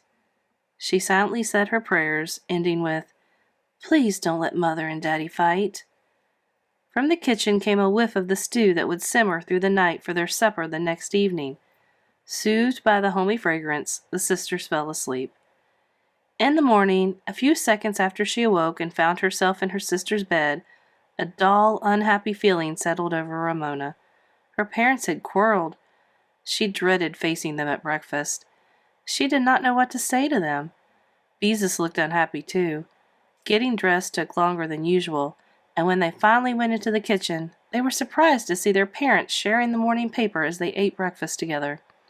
"Good morning, girls," said Mr. Quimby with his usual cheerfulness. "There's oatmeal on the stove." Mrs. Quimby smiled fondly at her daughters. "Did you sleep well?" Beezus was suddenly angry. "No, we didn't!" "No, we didn't!" echoed Ramona, encouraged by her sister's anger. How could her mother expect them to sleep well when they were so worried? Startled, both parents laid down the newspaper. "And it's all your fault," Beezus informed them. "What on earth are you talking about?" asked Mrs. Quimby. Beezus was near tears. "Your big fight! That's what!" Ramona blinked back tears, too. "You wouldn't even talk to each other. And you hit Daddy." "Of course we were speaking," said Mrs. Quimby. "Where did you get the idea we weren't? We were just tired is all. We had one of those days when everything seemed to go wrong." "So did I," thought Ramona. "I went to bed and read," continued Mrs. Quimby, "and your father watched television. That was all there was to it." Ramona felt almost limp with relief. At the same time, she was angry with her parents for causing so much worry. "Grown-ups aren't supposed to fight," she informed them. "Oh, for heaven's sake," said Mrs. Quimby. "Why not?" Ramona was stern. "Grown-ups are supposed to be perfect." Both her parents laughed. "Well, they are," Ramona insisted, annoyed by their laughter. "Name one perfect grown-up," challenged Mr. Quimby. "You can't do it." "Haven't you noticed grown-ups aren't perfect?" asked Mrs. Quimby. "Especially when they're tired." "Then how come you expect us kids to be so perfect all the time?" demanded Ramona. "Good question," said Mr. Quimby. "I'll have to think of an answer." "We want you to be perfect so you won't grow up to bicker about your grandmothers and their pancakes," said Mrs. Quimby. Both parents thought her reply was funny. Ramona felt the way Picky looked when someone rumpled his fur. Maybe grown-ups weren't perfect, but they should be. Her parents most of all. They should be cheerful, patient, loving, never sick, and never tired. And fun, too. "You kids fight," said Mr. Quimby. "Why shouldn't we?" "It isn't dignified," said Beezus, giving Ramona another word to add to her list. "Especially when you hit someone with a pancake turner." "Oh, you silly little girls," said Mrs. Quimby with amusement and affection. "Why should we let you kids have all the fun?" asked Mr. Quimby. "We don't quarrel for fun," Ramona informed her father. "You could fool me," said Mr. Quimby. Ramona refused to smile. "Don't you ever do it again," she ordered her parents in her sternest voice. "Yes, ma'am," answered Mrs. Quimby with mock meekness, as if she were poking a little fun at Ramona. "Yes, ma'am," said her father, and saluted as if she were somebody important. This time, Ramona had to laugh. Chapter 5. The Great Hair Argument. "Ramona, stand on both feet and hold still," said Mrs. Quimby one Saturday morning. "I can't cut your bangs straight when you wiggle." "I'm trying," said Ramona. Bits of falling hair made her nose tickle. She blew upward, fanning out her bangs from her forehead to rid herself of the tickle. "Now see what you've done!" Mrs. Quimby recombed the bangs. Ramona stood perfectly still in an agony of itching, twitching her nose to get rid of snips of falling hair, until her mother finally said, "There, little rabbit, we're finished." She removed the towel from Ramona's shoulders and shook it over the kitchen wastebasket. Ramona, who liked being called a little rabbit, continued to twitch her nose and think of the warm and cozy picture books about bears and rabbits her mother used to read her at bedtime before she kissed her goodnight. She had loved those books. They made her feel safe. During the daytime, she had preferred books about steam shovels, the noisier the better. But at night, bears, nice bears, and bunnies. Next, Mrs. Quimby called out to Beezus, who had just washed her hair. These days, Beezus spent a lot of time locked in the bathroom with a bottle of shampoo. "Beezus, don't keep me waiting," said Mrs. Quimby. "I have a lot to do this morning." The washing machine had broken down. Because no one had been able to stay home during the week to admit a repairman, Mrs. Quimby had to drive to a laundromat with 3 loads of washing. Repairman did not work on Saturdays. "I'm waiting," repeated Mrs. Quimby. Beezus, rubbing her hair with the towel, appeared in the doorway. "Mother, I don't want you to cut my hair," she announced. Ramona, about to leave the kitchen, decided to stay. She sensed an interesting argument. "But Beezus, you're so shaggy," protested Mrs. Quimby. "You look untidy." "I don't want to look untidy," said Beezus. "I want to look nice." "You look nice when you're neat," Mrs. Quimby's voice told Ramona her mother's patient was stretched thin. "And don't forget, how you look is not as important as how you behave." "Mother, you're so old-fashioned," said Beezus. Mrs. Quimby looked both annoyed and amused. "That's news to me." Beezus plainly resented her mother's amusement. "Well, you are." "All right, I'm old-fashioned," said Mrs. Quimby in a way that told Ramona she did not mean what she was saying.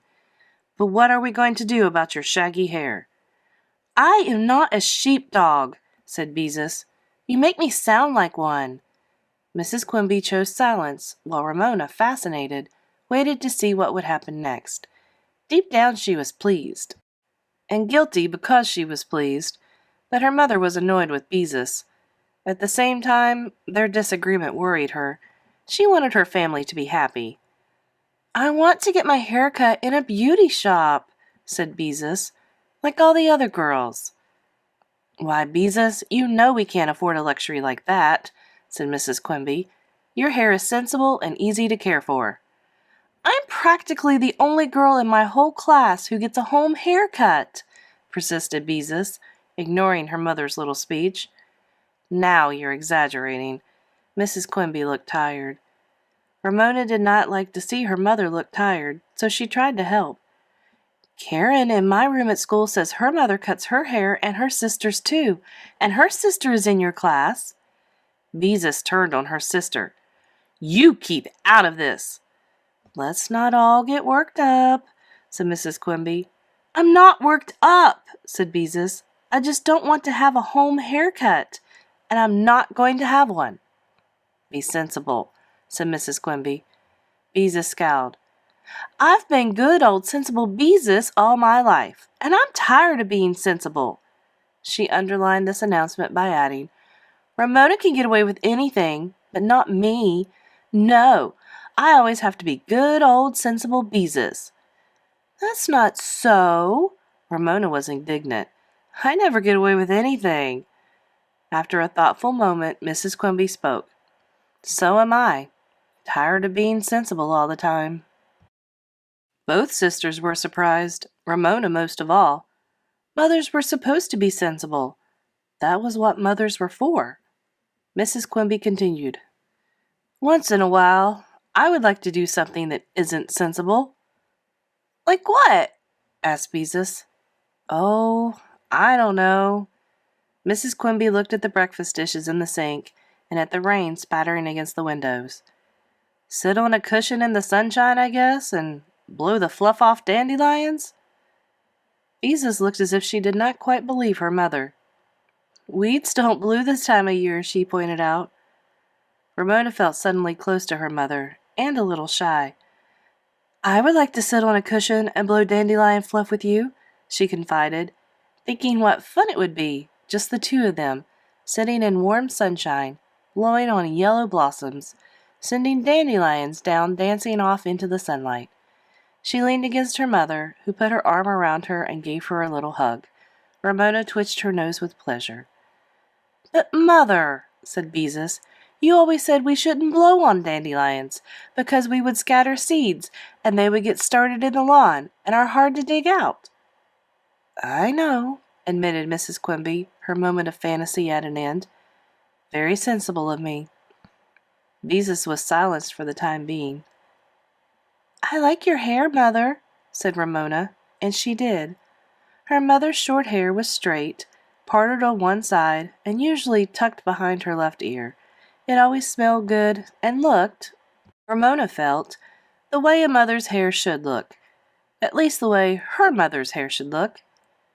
"I think your hair looks nice," she said, "and I don't mind when you cut my hair." In the interest of truth, she added, "except when my nose tickles." Beezus flared up once more. "Well, goody goody for you, you little twerp," she said, and flounced out of the kitchen. In a moment, the door of her room slammed. Ramona's feelings were hurt. "I'm not a little twerp, am I?" she asked, wondering if her mother agreed. Mrs. Quimby reached for a broom to sweep bits of hair from the kitchen floor. "Of course not," she said. "I don't bring up my daughters to be twerps." Ramona twitched her nose like a rabbit. Afterward, neither Mrs. Quimby nor Beezus mentioned hair. Beezus's hair grew shaggier, and Ramona decided that if her sister did not look like a sheepdog yet, she soon would. She also sensed that, as much as her mother wanted to say something about Beezus's hair, she was determined not to. Beezus, on the other hand, looked defiant. She sat at the dinner table with a "you can't make me if I don't want to" look on her face. Ramona discovered that the tiny part of herself, deep down inside, that had been pleased because her mother was angry with her sister, was no longer pleased. Anger over one person's hair was not worth upsetting the family. "Women," muttered Mr. Quimby every evening at supper. He also remarked, as if he had hair on his mind, that he thought he was getting a little thin on top, and maybe he should massage his scalp.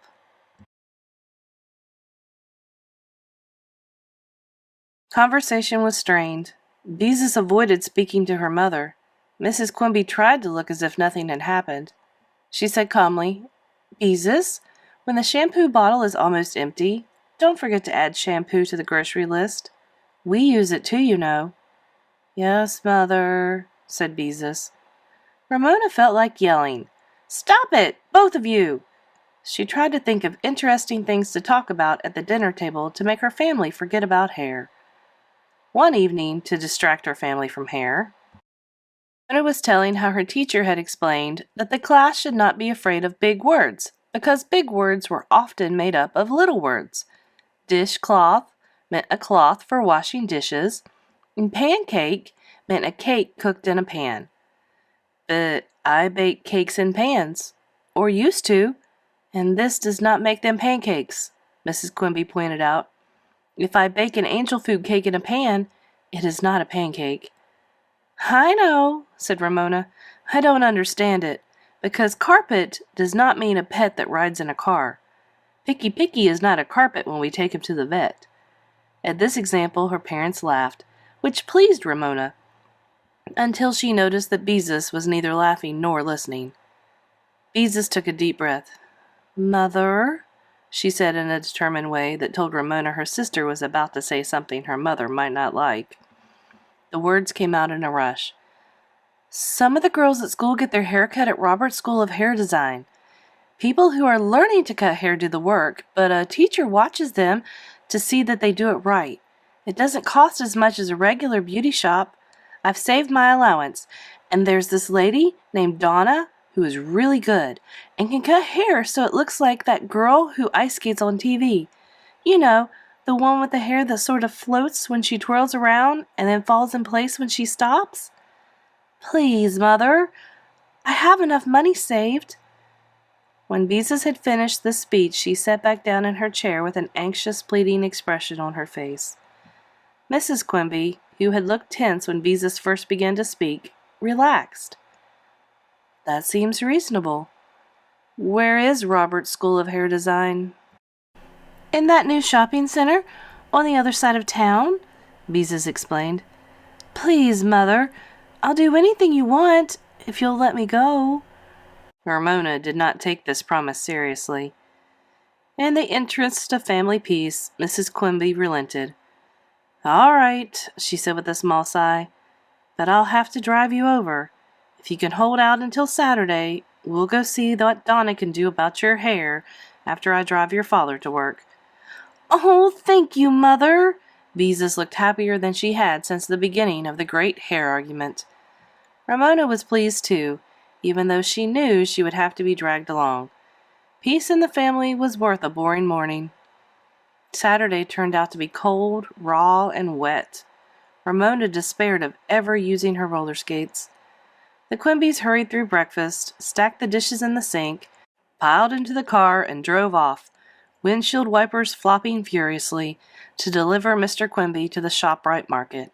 Ramona, resigned to a tiresome morning, could feel Beezus's excitement and see how tightly she clutched her allowance in the drawstring bag she had crocheted. When Mr. Quimby had been dropped off at the market, Beezus joined her mother in the front seat. "She always gets to sit in the front seat," thought Ramona. Mrs. Quimby started up the on-ramp to the freeway that cut the city in two. "Beezus, watch for the signs. I have to keep my eyes on driving," she directed. Ramona thought, "I can read too, if the words aren't too long." Mrs. Quimby looked back over her shoulder for a space in which to merge with the heavy morning traffic. A space came down the freeway, and Mrs. Quimby managed to fit the car into it. In no time they were crossing the river, which looked cold and gray between the black girders of the bridge. Green signs spanned the freeway. "Do I turn left?" asked Mrs. Quimby, uncertain of the way to the shopping center. "Right," said Beezus. Mrs. Quimby turned right onto the off-ramp. "Mother!" cried Beezus. "You were supposed to turn left." "Then why did you tell me to turn right?" Mrs. Quimby sounded angry. "You asked if you should turn left," said Beezus, "and I meant right. You should turn left." "After this, use your head," said Mrs. Quimby. "Now how do I get back on the freeway?" She drove through a maze of unfamiliar one-way streets, looking for an on-ramp sign. Finally, she asked for directions from a man at a service station. He looked disagreeable because he had to come out in the rain. Ramona sighed. The whole world seemed gray and cross, and it was most unfair that she should have to be dragged around on a dreary ride just because Beezus wanted her hair cut by Donna. Her mother would never go to all this trouble for Ramona's hair. Huddled in the back seat, she began to feel carsick. The Quimby car, which they had bought from someone else who had owned a large dog, began to smell like a dog. "Oh," moaned Ramona, feeling sick. She thought about the oatmeal she had eaten for breakfast and quickly tried not to think about it. Mrs. Quimby glanced in the rearview mirror. "Are you all right, Ramona?" Her voice was anxious. Ramona did not answer. She was afraid to open her mouth. "I think she's going to upchuck," said Beezus, who, since she was in the 7th grade, said upchuck instead of throw up. She felt the new word was more sophisticated. "Hang on, Ramona," said Mrs. Quimby. "I can't stop on the freeway, and there's no way to get off." "Mother!" cried Beezus. "She's turning green!" "Ramona, open the window and hang on," ordered Mrs. Quimby. Ramona was too miserable to move. Beezus understood. She unbuckled her seatbelt, which buzzed angrily. "Oh, shut up," she said to her seatbelt, as she leaned over and lowered a window for Ramona. Cold air swept away the doggy smell, and drops of rain against her face made Ramona feel better, but she kept her mouth shut and did not move. Hanging on was not easy. "How did I ever get into this?" Mrs. Quimby wondered aloud, as she turned onto the off-ramp that led from the freeway.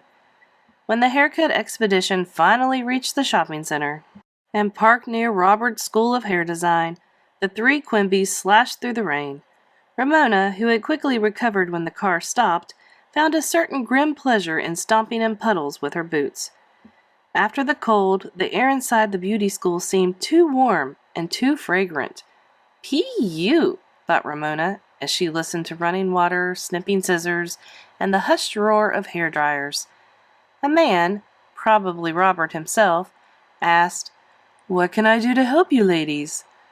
as perspiring Ramona began to wiggle out of her car coat. Beezus was suddenly shy. I would like Donna to cut my hair, she said in almost a whisper. Donna graduated last week, said Robert, glancing behind the screen that hid the activity of the school. But Lester can take you. Go ahead, said Mrs. Quimby, answering Beezus's questioning eyes. You want your hair cut. When Robert asked for payment in advance, Beezus pulled open her crocheted bag and unfolded the bills she had saved. As Robert led her behind the screen, Mrs. Quimby sank with a little sigh into one of the plastic chairs and picked up a shabby magazine. Ramona tried to amuse herself by drawing pictures with her toe in the damp and muddy spots that their boots had left on the linoleum. Ramona, please don't do that, said Mrs. Quimby, glancing up from her magazine. Ramona flopped back in a chair and sighed. Her booted feet were beginning to feel hot. To pass the time, she studied pictures of hairstyles mounted on the wall. Is Beezus going to look like that? She whispered. Mrs. Quimby glanced up again. I hope not, she whispered back. Ramona peeked behind the screen and reported to her mother. A man is watching Beezus's hair, and she's lying back with her head in a sink. He's using gobs of shampoo. He's wasting it. Mm-hmm. Mrs. Quimby did not raise her eyes from the magazine. Ramona twisted her head to see what her mother found so interesting. Recipes. Ramona returned for another look. He's rubbing her hair with a towel, she reported. Mm-hmm. Ramona disliked her mother's mm-hmm-ing. She walked quietly behind the screen to watch. Lester was studying Beezus's hair, one lock at a time, while a woman, probably a teacher, watched. Ramona, come back here, Mrs. Quimby whispered from the edge of the screen. Once more, Ramona flopped down in the plastic chair and swung her legs back and forth. How nice it would be if she could have her hair shampooed too. She raised her eyebrows as high as she could to make her bangs look longer, and thought of her quarter, 2 nickels, and 8 pennies at home in a Q-tip box. Little girl, would you like to have your hair cut? Asked Robert, as if he had read her mind, or was tired of watching her swing her legs. Ramona stopped swinging her legs and answered politely, No, thank you. We are scrimping and pinching to make ends meet.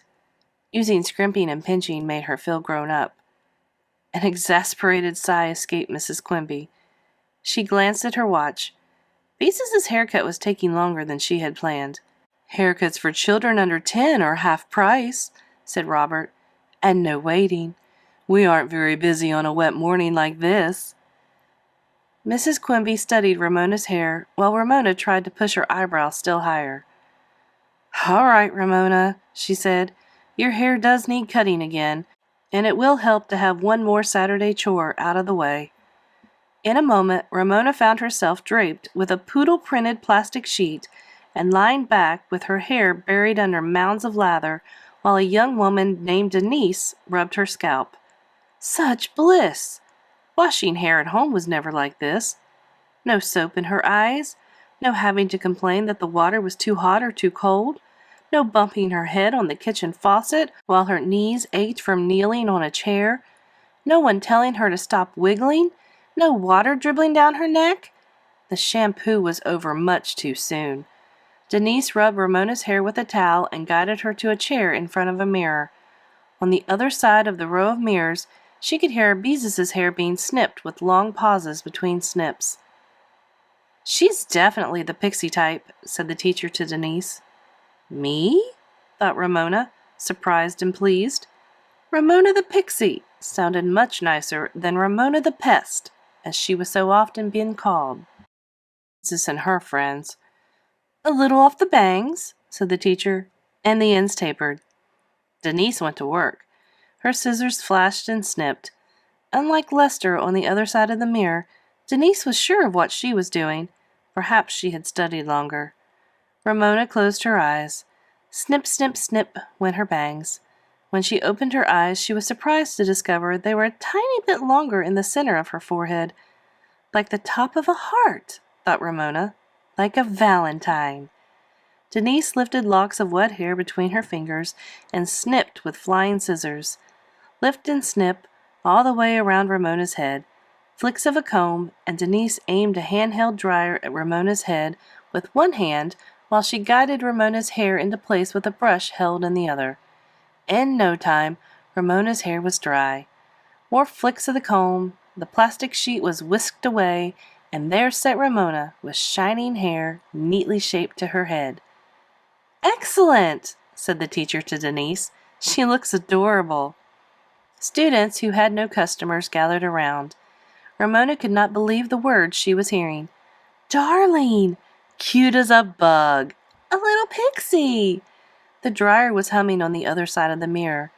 Ramona felt light and happy when she returned to her mother. "Why, Ramona," said Mrs. Quimby, laying aside her magazine, "your hair looks lovely, so neat and shiny." Ramona couldn't stop smiling, she was so happy. Twitched her nose with joy. But something made the smile on Mrs. Quimby's face fade. Ramona turned and stared at Beezus, standing beside the screen. Her sister's hair had been teased and sprayed until it stood up 3 inches above her face. Her bangs were plastered in a curve across her forehead. Beezus did not look like an ice skater on television. She looked like an unhappy 7th-grade girl with 40-year-old hair. Ramona did not know what to say. No one knew what to say except Robert. "You look lovely, dear," he said. But no one answered. Beezus's face looked as stiff as her hair. Ramona thought of the allowance Beezus had saved. She wanted to shout at Robert, "She does not look lovely! My sister looks terrible!" For once she kept still. She felt sorry for her sister and sad about the allowance she had saved for so long. But deep inside, where she was ashamed of her feeling, she felt a tiny triumph. Ramona looked nicer than Beezus. Ramona walked carefully to the car, not wanting to disturb her hair by running and hopping. Beezus walked in stony silence. When all 3 had buckled their seat belts, Beezus could no longer hold back her feelings. "Well, go ahead and say it!" She burst out in anger and in tears. "Tell me my hair looks terrible. Tell me my hair looks stiff and horrible, like a wig. A cheap wig." "Now, Beezus," Mrs. Quimby spoke gently. "Well, it does. You know it does," Beezus went on. "I tried to tell the man I didn't want my hair to stand up, but he said I would be pleased when he finished. And now I've wasted your whole morning and all my allowance. I look terrible and can't go to school because everyone will laugh at me." She began to sob. "Dear girl," Mrs. Quimby took Beezus in her arms and let her weep against her shoulder. Tears came into Ramona's eyes. She felt she could not bear her sister's unhappiness, even if she did look nicer than Beezus. That awful stiff hair, the wasted allowance. Ramona no longer triumphed in looking nicer. She did not want to look nicer. She wanted them to look the same, so people would say, "There goes that nice-looking Beatrice Quimby and her nice-looking little sister." "I just wanted to look nice." Beezus's voice was muffled by her mother's coat. "I know that what I do is more important than how I look, but I just wanted to look nice." "Of course you do," soothed Mrs. Quimby. "No matter what we say, we all want to look nice." Ramona sniffed. She felt so sad. "And you will look nice," Mrs. Quimby continued, "once you wash out all that hairspray and comb your hair. Don't forget, Lester cut your hair, and that's what counts." Beezus raised her soggy, tear-stained face. "Do you really think it will look all right when it's washed?" "Yes, I do," said Mrs. Quimby. "It just needs to be washed and combed." Beezus sat up and let out an exhausted sigh. Mother and daughter had forgotten their adorable pixie buckled down in the corner of the back seat. Ramona hoped she could make it home without upchucking. She did not want to muss her hair. Chapter 6. Ramona's New Pajamas. As Mrs. Quimby had predicted, once Beezus washed her hair, she looked like Beezus again. Because they were so glad to see her looking like a seventh grader, Ramona and her mother did not point out that her new haircut did not look much different from the cuts her mother had given her. As for Ramona, for a few days grown-ups said, "Why, how nice your hair looks!" as if they were surprised that her hair could look nice. Children asked, "How come your bangs are longer in the middle?" "Because I'm a pixie," Ramona answered, or sometimes, "Because I'm a valentine." In a few days, everyone forgot about her hair, including Ramona. Clearly, Ramona's parents had something more important on their minds. At first, Ramona did not know what it was. She heard long, serious conversations coming from their bedroom, and when she knelt by the furnace outlet to try to catch what they were saying, she could make out only a few words. "I don't, school, why don't, we could, teacher, school." They sounded as if they might be arguing. "I told you not to fight anymore!" Ramona yelled through the furnace pipes. There was a startled silence, then laughter from the bedroom. Afterward, Ramona could hear only whispers. Ramona decided her parents must be talking about her. What could they say about Beezus in school? Nothing. What could they say about Ramona in school? Well, to begin with, there was her spelling. For a while, Ramona expected her parents to have one of those little talks with her about really working at her spelling or being a better girl. When they did not, she put their conversations out of her mind and went back to twitching her nose, pretending she was her mother's little rabbit, warm and snug and loved like little bears and bunnies in the books her mother read to her at bedtime when she was little. One evening, when Ramona had turned from a pixie into a rabbit, she held her feet close together and, twitching her nose, went hopping down the hall. Thud, thud, thud. "Ramona, do you have to do that?" asked her mother, who was watching the evening news on television while she let down a hem on a dress for Beezus. Ramona stopped being her mother's little rabbit, but she did not answer. Of course she did not have to hop. She wanted to. Her mother should know that. Mrs. Quimby glanced up from her sewing. "Why, Ramona!" remarked. "Those pajamas are way too small for you." And so they were. Ramona, who had been outgrowing clothes all her life, discovered that the sleeves reached only halfway to her wrists, the legs halfway to her ankles, and the seat was too tight. Her pajamas had been washed so often that the fuzz had worn off the flannel. "I have another pair put away for you," said Mrs. Quimby. "I'll get them, and you can change." Did Beezus outgrow them? Ramona was all too familiar with her mother's habit of putting away for Ramona the clothes that Beezus had outgrown several years before. Mrs. Quimby went to the linen closet. "Not this time. I bought them on sale." She handed Ramona a pair of white pajamas printed with colored balloons. They were so new, they were still folded and pinned together. Ramona quickly pulled out the pins and changed from 2 small pajamas into 2 big pajamas. The sleeves covered her hands, the legs rumpled around her ankles, and the seat bagged. But oh, how soft and warm and cozy they felt, like the fur of a baby rabbit. "Just fold up the bottoms so you won't trip," said Mrs. Quimby. "They'll shrink when they're washed, and you'll grow into them before you know it." Ramona did as she was told, and discovered that, now that her pajamas were no longer tight, she could stoop lower and jump higher. Twitching her nose, she became a rabbit once more, and thump, thump, thumped down the hall to bed, where she snuggled down, warm and cozy as a little rabbit in a nest, in the pajamas that had never been worn by her sister. The next morning, she awoke still feeling warm and cozy. She lay in bed, not wanting to take off the pajamas, they felt so good. "Ramona, come along and eat your oatmeal while it's still hot," her mother called to her. Reluctantly, Ramona got out of bed, dabbed a damp washcloth in the middle of her face, and, still in her pajamas, went to breakfast. "Why, Ramona, you aren't even dressed!" Mrs. Quimby, having finished her breakfast, was rinsing her dishes. Mr. Quimby and Beezus were carrying theirs to the sink. "Don't worry, Mother," said Ramona. "I'm not going to school in my pajamas." As soon as she had spoken, Ramona thought how pleasant it would be if she could go to school in her pajamas and feel the soft fuzz against her skin all day. "Don't dawdle." Mr. Quimby kissed the top of Ramona's head and left for work. Ramona twitched her nose. Ramona quickly ate her oatmeal. This was easy, because oatmeal would not require much chewing, and as she ate, she thought about wearing her pajamas to school.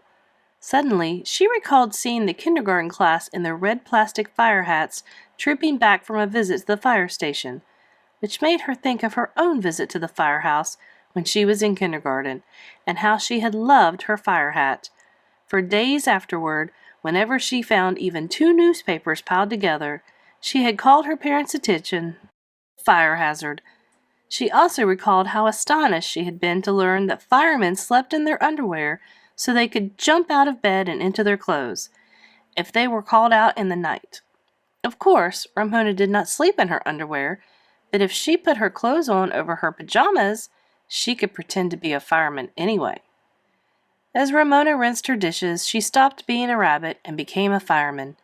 She raced down the hall and pulled her slacks on over her pajama bottoms. Fortunately, she was not really on her way to fight a fire because she had a hard time stuffing the fold-up legs into her slacks. Then she jerked on her turtleneck sweater over the pajama top. The knitted neck and wristbands hid the flannel nicely. Ramona felt stuffed, but cozy and warm. She remembered to brush her teeth and was ready for school. Like a fireman, she pulled on her boots, grabbed her raincoat and hat, and raced into the kitchen for her lunchbox. "Bye, Mother," she called as she ran out the back door. "Where's the fire?" her mother called after her. How did she guess? Ramona wondered as she ran toward school. Then she decided her mother had not really guessed. She often asked where the fire was when Ramona was in a hurry. A warm, misty spring rain was falling. Bits of green tipped the black branches of trees. Ramona slowed down to investigate crocus buds, like tiny yellow and blue Easter eggs that were pushing up through a neighbor's lawn. Then she ran on as fast as she could in her stuffed condition, her mouth open, wailing like a fire engine, her boots clomping on the sidewalk. She paid no attention to the people walking to the bus stop who looked at her in surprise. Firemen must get awfully hot, thought Ramona, when she arrived panting and sweating at Glenwood School. Ramona was glad to sit down on the floor of the cloakroom and pull off her boots. At least her feet felt cooler. She flopped down at her desk. Her face was flushed, and her pajamas no longer felt as soft as a baby rabbit. They were damp with sweat.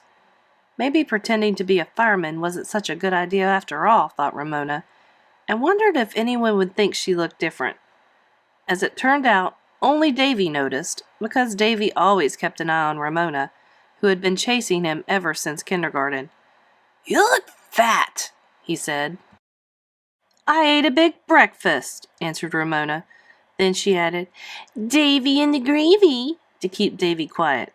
She knew he did not like to be called Davy and the gravy.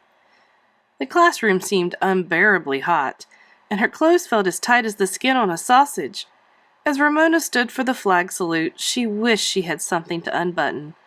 Later, as she bent over in workbook, she could not help trying to squirm inside her damp clothes.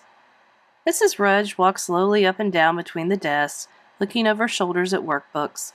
Ramona, finding it difficult to think about her work when she was so uncomfortable, noticed that Davy crooked his arm around his page and bent his head low to hide his work, while Becky sat up straight so Mrs. Rudge would be sure to see how perfect hers work was.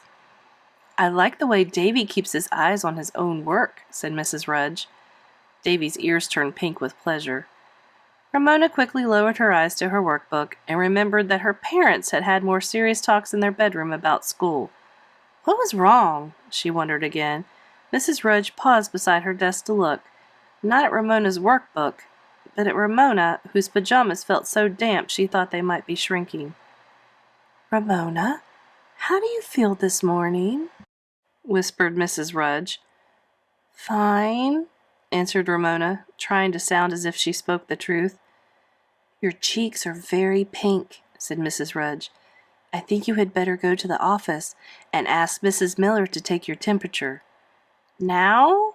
asked Ramona. "Yes," said Mrs. Rudge. "Run along." Ramona laid down her pencil and tried to look thin as she walked out of the room, to a rustle of whispers from the class. What was the matter with Ramona? Was she sick? Would she have to be sent home? Once in the hall, she grasped her sweater and pajama top and pulled them up an instant to feel the relief of cool air against her sweaty skin. Then she took hold of both her elastic waistbands and pulled them out and in several times to fan a little cool air inside her slacks. In the office, Mrs. Miller, the school secretary, had Ramona sit on a chair and poked a thermometer under her tongue. Be sure to keep your lips closed, she said. We don't want any thermometers falling on the floor and breaking. Ramona sat still while Mrs. Miller answered the telephone and carried on a long conversation with a mother who was worried about her child's schoolwork and was anxious to talk to the principal. She sat still while a sixth-grade boy came in to use the telephone to call his mother to tell her he had forgotten his lunch money. She sat still while a mother came in to deliver a lunch to a fourth grader who had gone off without it. Ramona sat and sat. She thought of the long day ahead, of recess and of lunchtime, and began to wish she really were sick. Maybe she was. Maybe she had a fever so high Mrs. Miller would telephone her mother at work, and her mother would come and take her home and put her to bed between cool white sheets. They would be alone in the house, just the two of them.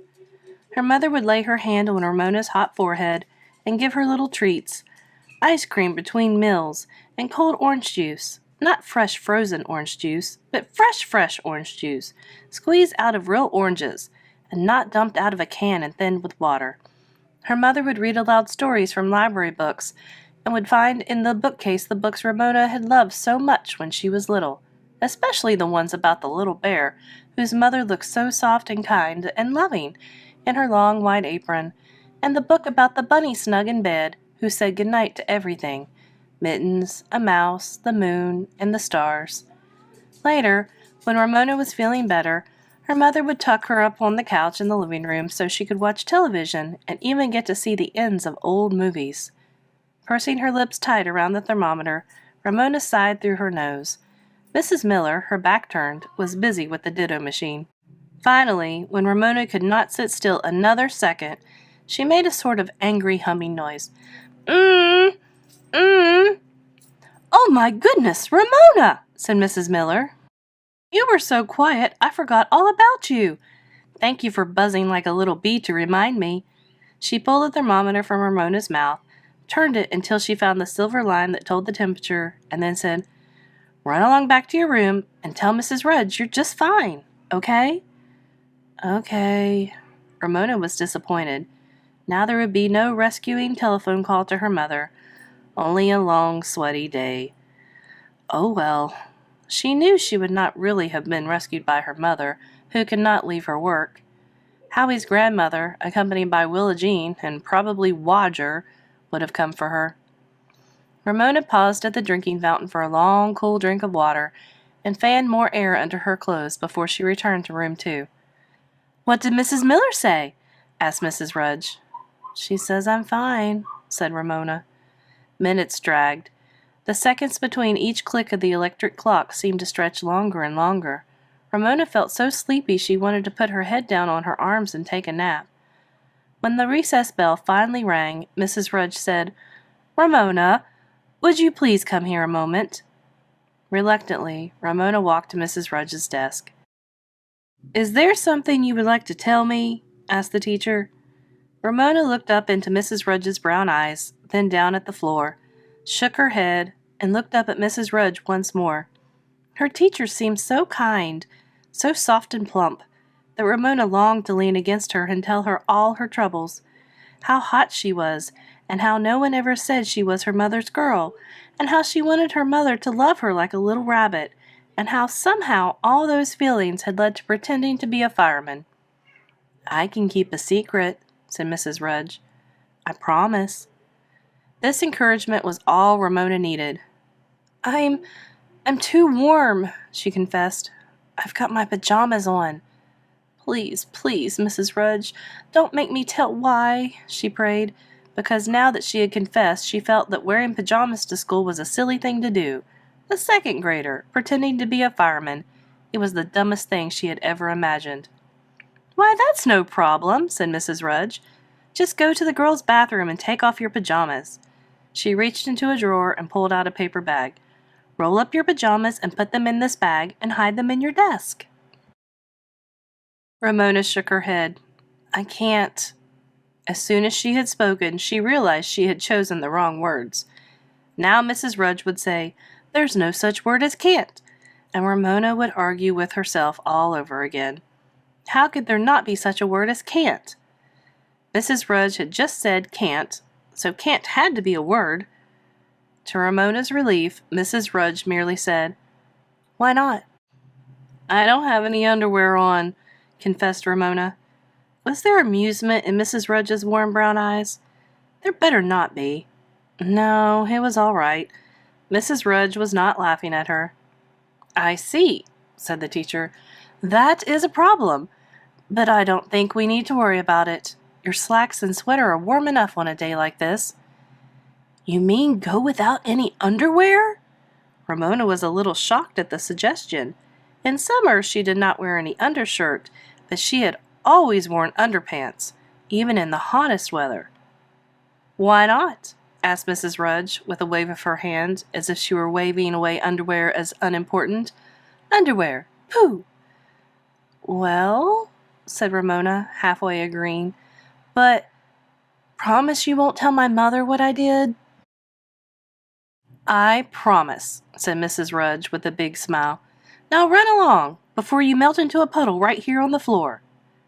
Ramona did as she was told, and oh, the relief she felt in the girls' bathroom when she shut herself in a cubicle and peeled off those damp pajamas, which to her surprise had not shrunk at all.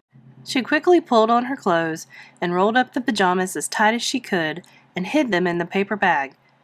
Even though skipping in the halls was forbidden, Ramona skipped. The halls were empty, recess was over, and she was late, but still she skipped, because she felt as light and as cool as a spring breeze. And who would know she was not wearing underwear? Nobody, that's who. Maybe wearing underwear wasn't so important after all. Maybe after today, Ramona would skip underwear, at least in summer when she was wearing slacks. Back in room 2, Ramona lifted the lid of her desk and hid her package way at the back behind her books. She pretended not to notice the curious stares of the boys and girls who were wondering why Mrs. Rudge said nothing about Ramona's being late. Instead, she looked at Mrs. Rudge, who gave her a tiny smile that said quite plainly, "We have a secret, just the two of us." Ramona's heart was warm with love for her teacher. She smiled back and twitched her nose like a bunny. Chapter 7. The Telephone Call. By the time school was over, Ramona had forgotten about the pajamas in her desk, and that evening she was so busy practicing her name in cursive writing that they remained forgotten.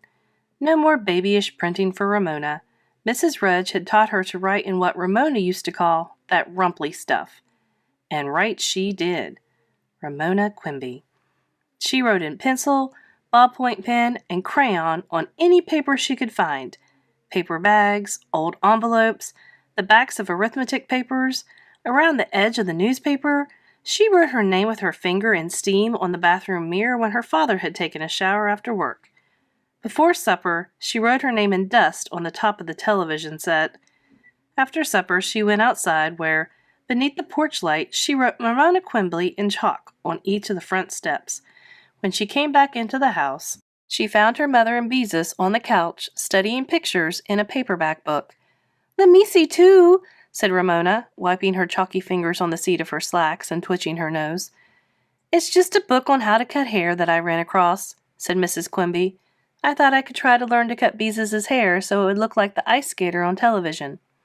"See, Mother," said Beezus. "First you twist the top hair up out of the way and cut the bottom hair first." "I see," said Mrs. Quimby. "That doesn't look so difficult." Ramona felt left out. Somehow that trip to the beauty school had brought her mother and Beezus closer together. They were friends again. Close friends. "Bedtime, Ramona," said Mrs. Quimby, still studying the book. A terrible thought crossed Ramona's mind. Her new pajamas! She had left them rolled up in her desk at school. Then Ramona had an even worse thought. This was Friday, She could not bring her pajamas home until Monday. How could she explain if her family found out? Ramona made up her mind right then and there that neither her parents nor Beezus would find out, because she was going to keep those pajamas a secret. Without waiting for a second reminder, Ramona was in and out of the bathtub in no time.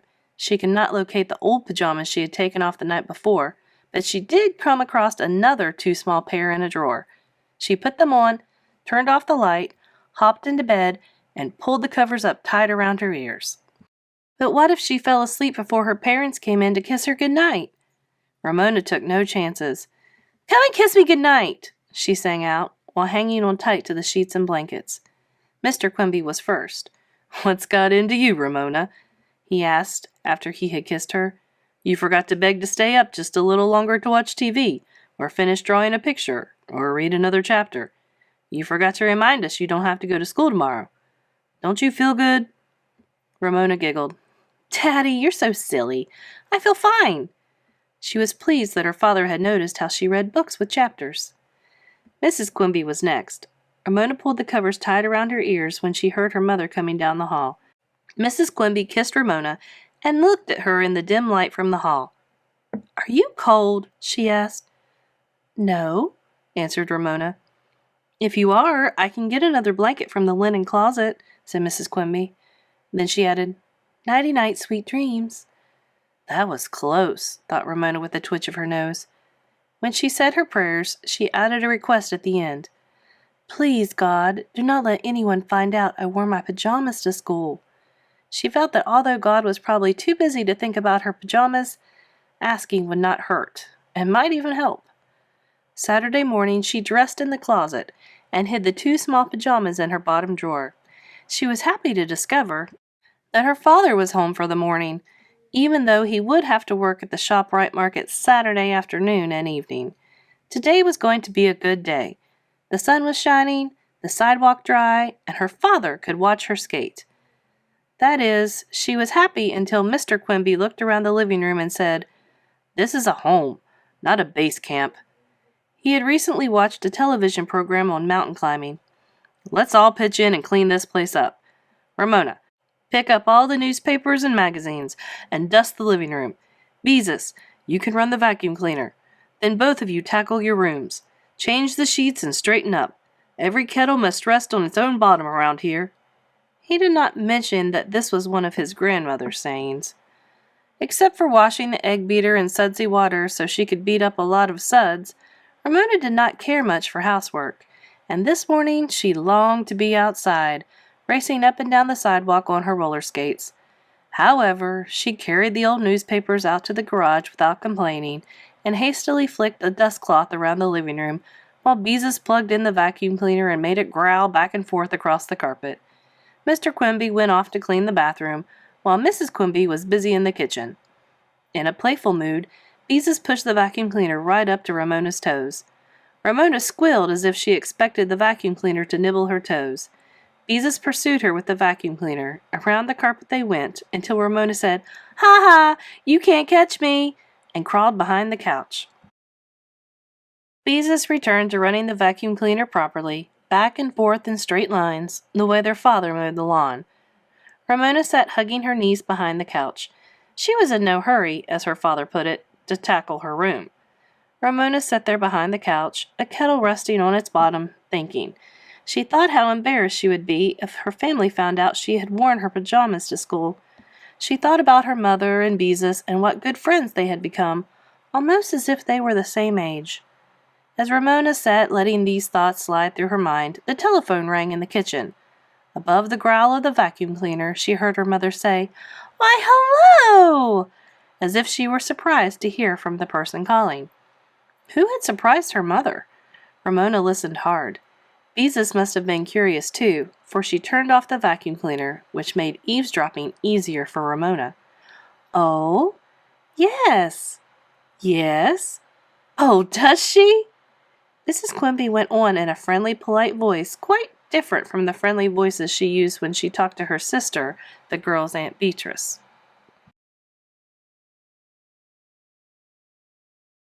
Who does what? Ramona wondered, alert, since she was usually the one who had done something. Her mother laughed. Ramona felt indignant without knowing why.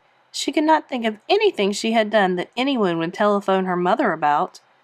Mrs. Quimby continued for some time, but Ramona could make no sense out of the conversation. Finally, her mother said, "Thank you for telling me, Mrs. Rudge." Then she hung up. The sound of her teacher's name gave Ramona a strange feeling, as if she were in an elevator that had suddenly gone down when she expected it to go up. When she stopped feeling as if the floor had dropped beneath her, she was furious. So that was why her mother had laughed. Mrs. Rudge had told! She had telephoned her mother and tattled, and her mother thought it was funny. Ramona would never forgive either of them. Never, never, never. Beezus turned on the vacuum cleaner again. Ramona crawled on her hands and knees from behind the couch, and was surprised to see that her mother had come into the living room. "What have you been doing back there?" asked Mrs. Quimby. "Resting on my bottom," said Ramona with a scowl. Beezus switched off the vacuum cleaner again. Her turn had come to foresee an interesting argument.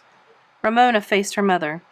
"Mrs. Rudge told," she shouted, "and she promised she would never tell. And then you had to go and laugh." "Now calm down." Mrs. Quimby plucked a fluff of dust from Ramona's sleeve. "I won't calm down!" yelled Ramona so loud her father came down the hall to see what was going on. "I hate Mrs. Rudge. She's a tattletale. She doesn't love me and she tells fibs." Ramona saw her mother and father exchange a familiar look that said, "Which of us is going to handle this one?" "Hate is a strong word, Ramona," said Mrs. Quimby quietly. "Not strong enough," said Ramona. "This looks like a 9 on the Richter scale," said Mr. Quimby, as if Ramona were an earthquake. "And you and Daddy talk about me in your room at night." Ramona stormed at her mother. "Someday, Ramona," said her father, "you are going to have to learn that the world does not revolve around you." "I don't care what Mrs. Rudge says," shouted Ramona. "I didn't leave my pajamas at school on purpose.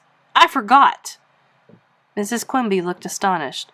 "Left your pajamas? What on earth are your pajamas doing at school?" She was plainly trying to stifle a laugh. Ramona was both surprised and bewildered. If her mother did not know about her pajamas, what could Mrs. Rudge have said? "What on earth are your pajamas doing at school?" Ramona's mother asked again. The whole story, her feeling that the flannel was as soft as bunny fur, and how she pretended to be a fireman so she wouldn't have to take her pajamas off, flashed through Ramona's mind and embarrassed her. "I won't tell," she said, folding her arms defiantly. "She probably took them for show and tell," volunteered Beezus. Ramona gave her sister a look of contempt. Second graders in Mrs. Rudge's room did not have show and tell every day, only when someone had something really important and educational to bring, such as a butterfly that had hatched out of a cocoon in a jar. And Beezus should know that no second grader would take pajamas to school for show and tell. That would be too babyish even for kindergarten. Beezus knew these things. She had been through them all. She was just trying to make Ramona look babyish.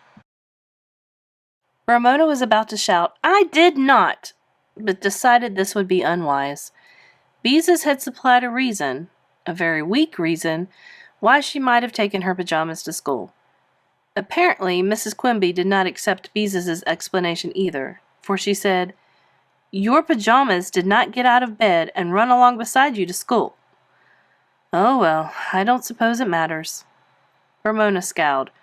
Her mother need not think she could win her over by being funny. She was mad, and she was going to stay mad. She was mad at Beezus for always being her mother's girl. She was mad at her teacher for telling her mother something. What? She was mad at her parents for not being upset because she was mad. She was mad at herself for letting it out that she had left her pajamas at school. "Nobody likes me. Nobody in the whole world," said Ramona, warming to her subject as the cat walked disdainfully through the house on its way to peace in Beezus's bed. "Not even my own mother and father. Not even the cat. Beezus gets all the attention around here. Even Picky Piggy likes Beezus more than he likes me." She was pleased that her father stayed in the living room and she didn't lose any of her audience. You'll be very sorry someday when I'm rich and famous." "Well, I didn't know you were planning to be rich and famous," said Mr. Quimby. Neither had Ramona until that moment. "What do you mean I get all the attention around here?" demanded Beezus. "Nobody tapes my schoolwork to the refrigerator door. We can hardly find the refrigerator. It is so buried under all your drawings and junk." Both parents looked at Beezus in surprise. "Why, Beezus," said Mrs. Quimby, "I had no idea you minded." "Well, I do," said Beezus crossly. "And Ramona always gets out of things like washing dishes because she is too little. She'll probably still be too little when she's 80. "See," said Ramona, "Beezus doesn't like me because my artwork is stuck to the refrigerator." Her parents weren't supposed to feel sorry for Beezus. They were supposed to feel sorry for Ramona. "I'm always in the way," said Ramona. "You have to park me with Howie's grandmother so you can go to work. And Howie's grandmother doesn't like me. She thinks I'm so terrible she probably won't want me around anymore. And then there won't be anybody to look after me, and you can't go to work. So there." Ramona flopped down on the couch, waiting for someone to tell her she was wrong. Ramona's mother and father said nothing. "Everybody picks on me all the time," said Ramona. "Maybe she really would be so bad," Mrs. Kemp would say. "I simply cannot put up with Ramona another day." Silence. Ramona made up her mind to shock her parents. Really shock them. "I'm going to run away," she announced. "I'm sorry to hear that," said Mr. Quimby, as if running away were a perfectly natural thing to do. "When are you leaving?" inquired Ramona's mother politely. The question was almost more than Ramona could bear. Her mother was supposed to say, "Oh, Ramona, please, please don't leave me." "Today," Ramona managed to say with quivering lips. "This morning." "She just wants you to feel sorry for her," said heartless Beezus. "She wants you to stop her." Ramona waited for her mother or father to say something, but neither spoke. Finally, there was nothing for Ramona to do but get up from the couch. "I guess I'll go pack," she said, and started slowly toward her room. No one tried to prevent her. When she reached her room, tears began to fall. She got out her Q-tip box with all her money, 43 cents in it. Still no one came to beg her not to leave. She looked around for something in which to pack, but all she could find was an old doll's nursing kit. Ramona unzipped it and placed her Q-tip box inside. She added her best box of crayons and a pair of clean socks. Outside she heard the cheerful ching-chong of roller skates on cement. Some children were happy. If nobody stopped her, where would she run to? Not Howie's house, even though Howie was no longer mad at her. His grandmother was not paid to look after her on Saturday. She could take the bus to Aunt Beatrice's apartment house, but Aunt Beatrice would bring her back home. Maybe she could live in the park and sleep under the bushes in the cold. Poor little Ramona, all alone in the park, shivering in the dark. Well, at least it was not raining. That was something. And there were no big wild animals, just chipmunks. She heard her mother coming down the hall. Tears stopped. Ramona was about to be rescued. Now her mother would say, "Please don't run away. We love you and want you to stay." Instead, Mrs. Quimby walked into the bedroom with a suitcase in one hand and 2 bananas in the other. "You'll need something to pack in," she told Ramona. "Let me help." She opened the suitcase on the unmade bed and placed the bananas inside. "In case you get hungry," she explained. Ramona was too shocked to say anything. Mothers weren't supposed to help their children run away. "You'll need your roller skates in case you want to travel fast," said Mrs. Quimby. "Where are they?"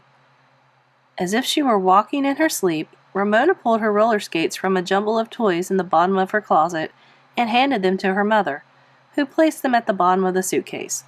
How could her mother not love a little girl like Ramona? "Always pack heavy things at the bottom," advised Mrs. Quimby. "Now, where are your boots in case it rains?" She looked around the room. "And don't forget your Betsy book and your little box of baby teeth. You wouldn't want to leave your teeth behind." Ramona felt she could run away without her old baby teeth, and she was hurt that her mother did not want to keep them to remember her by. She stood watching while her mother packed briskly and efficiently. "You will want elephant, in case you get lonely," said Mrs. Quimby. When Ramona said her mother did not love her, she had no idea her mother would do a terrible thing like this. And her father! Didn't he care either? Apparently not. He was too busy scrubbing the bathroom to care that Ramona was in despair. And what about Beezus? She was probably secretly glad that Ramona was going to run away, because she could have her parents all to herself. Even Picky would be glad to see the last of her.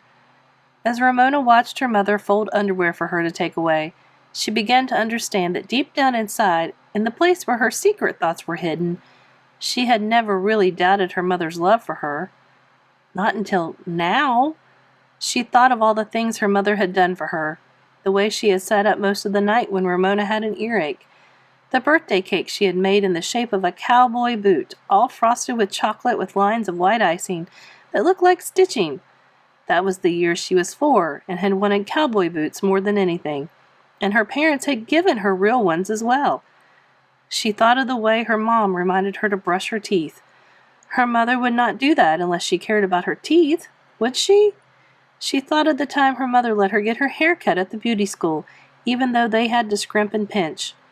She thought of the gentle books about bears and bunnies her mother had read at bedtime when she was little. There! Mrs. Quimby closed the suitcase, snapped the latches, and sat on the floor. "Now you are all packed." She sat down on the bed. Ramona pulled her car coat out of the closet and slowly put it on, one arm and then the other. She looked at her mother with sad eyes as she grasped the handle of her suitcase and lifted. The suitcase would not budge. Ramona grasped it with both hands. Still, she could not lift it. Hope flowed into Ramona's heart. Had her mother made the suitcase too heavy on purpose? She looked closely at her mother, who was watching her. She saw, didn't she?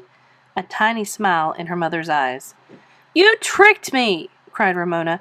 "You made the suitcase too heavy on purpose. You don't want me to run away." "I couldn't get along without my Ramona," said Ramona's mother. She held out her arms. Ramona ran into them. Her mother had said the words she had longed to hear. Her mother could not get along without her. She felt warm and safe and comforted, and oh, how good her mother smelled, so clean and sweet like flowers, better than any mother in the whole world.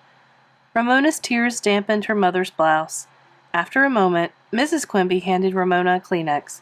When Ramona had wiped her eyes and nose, she was surprised to discover that her mother had tears in her eyes, too. "Mama," said Ramona, using a word she had given up as babyish, "why did you do that?"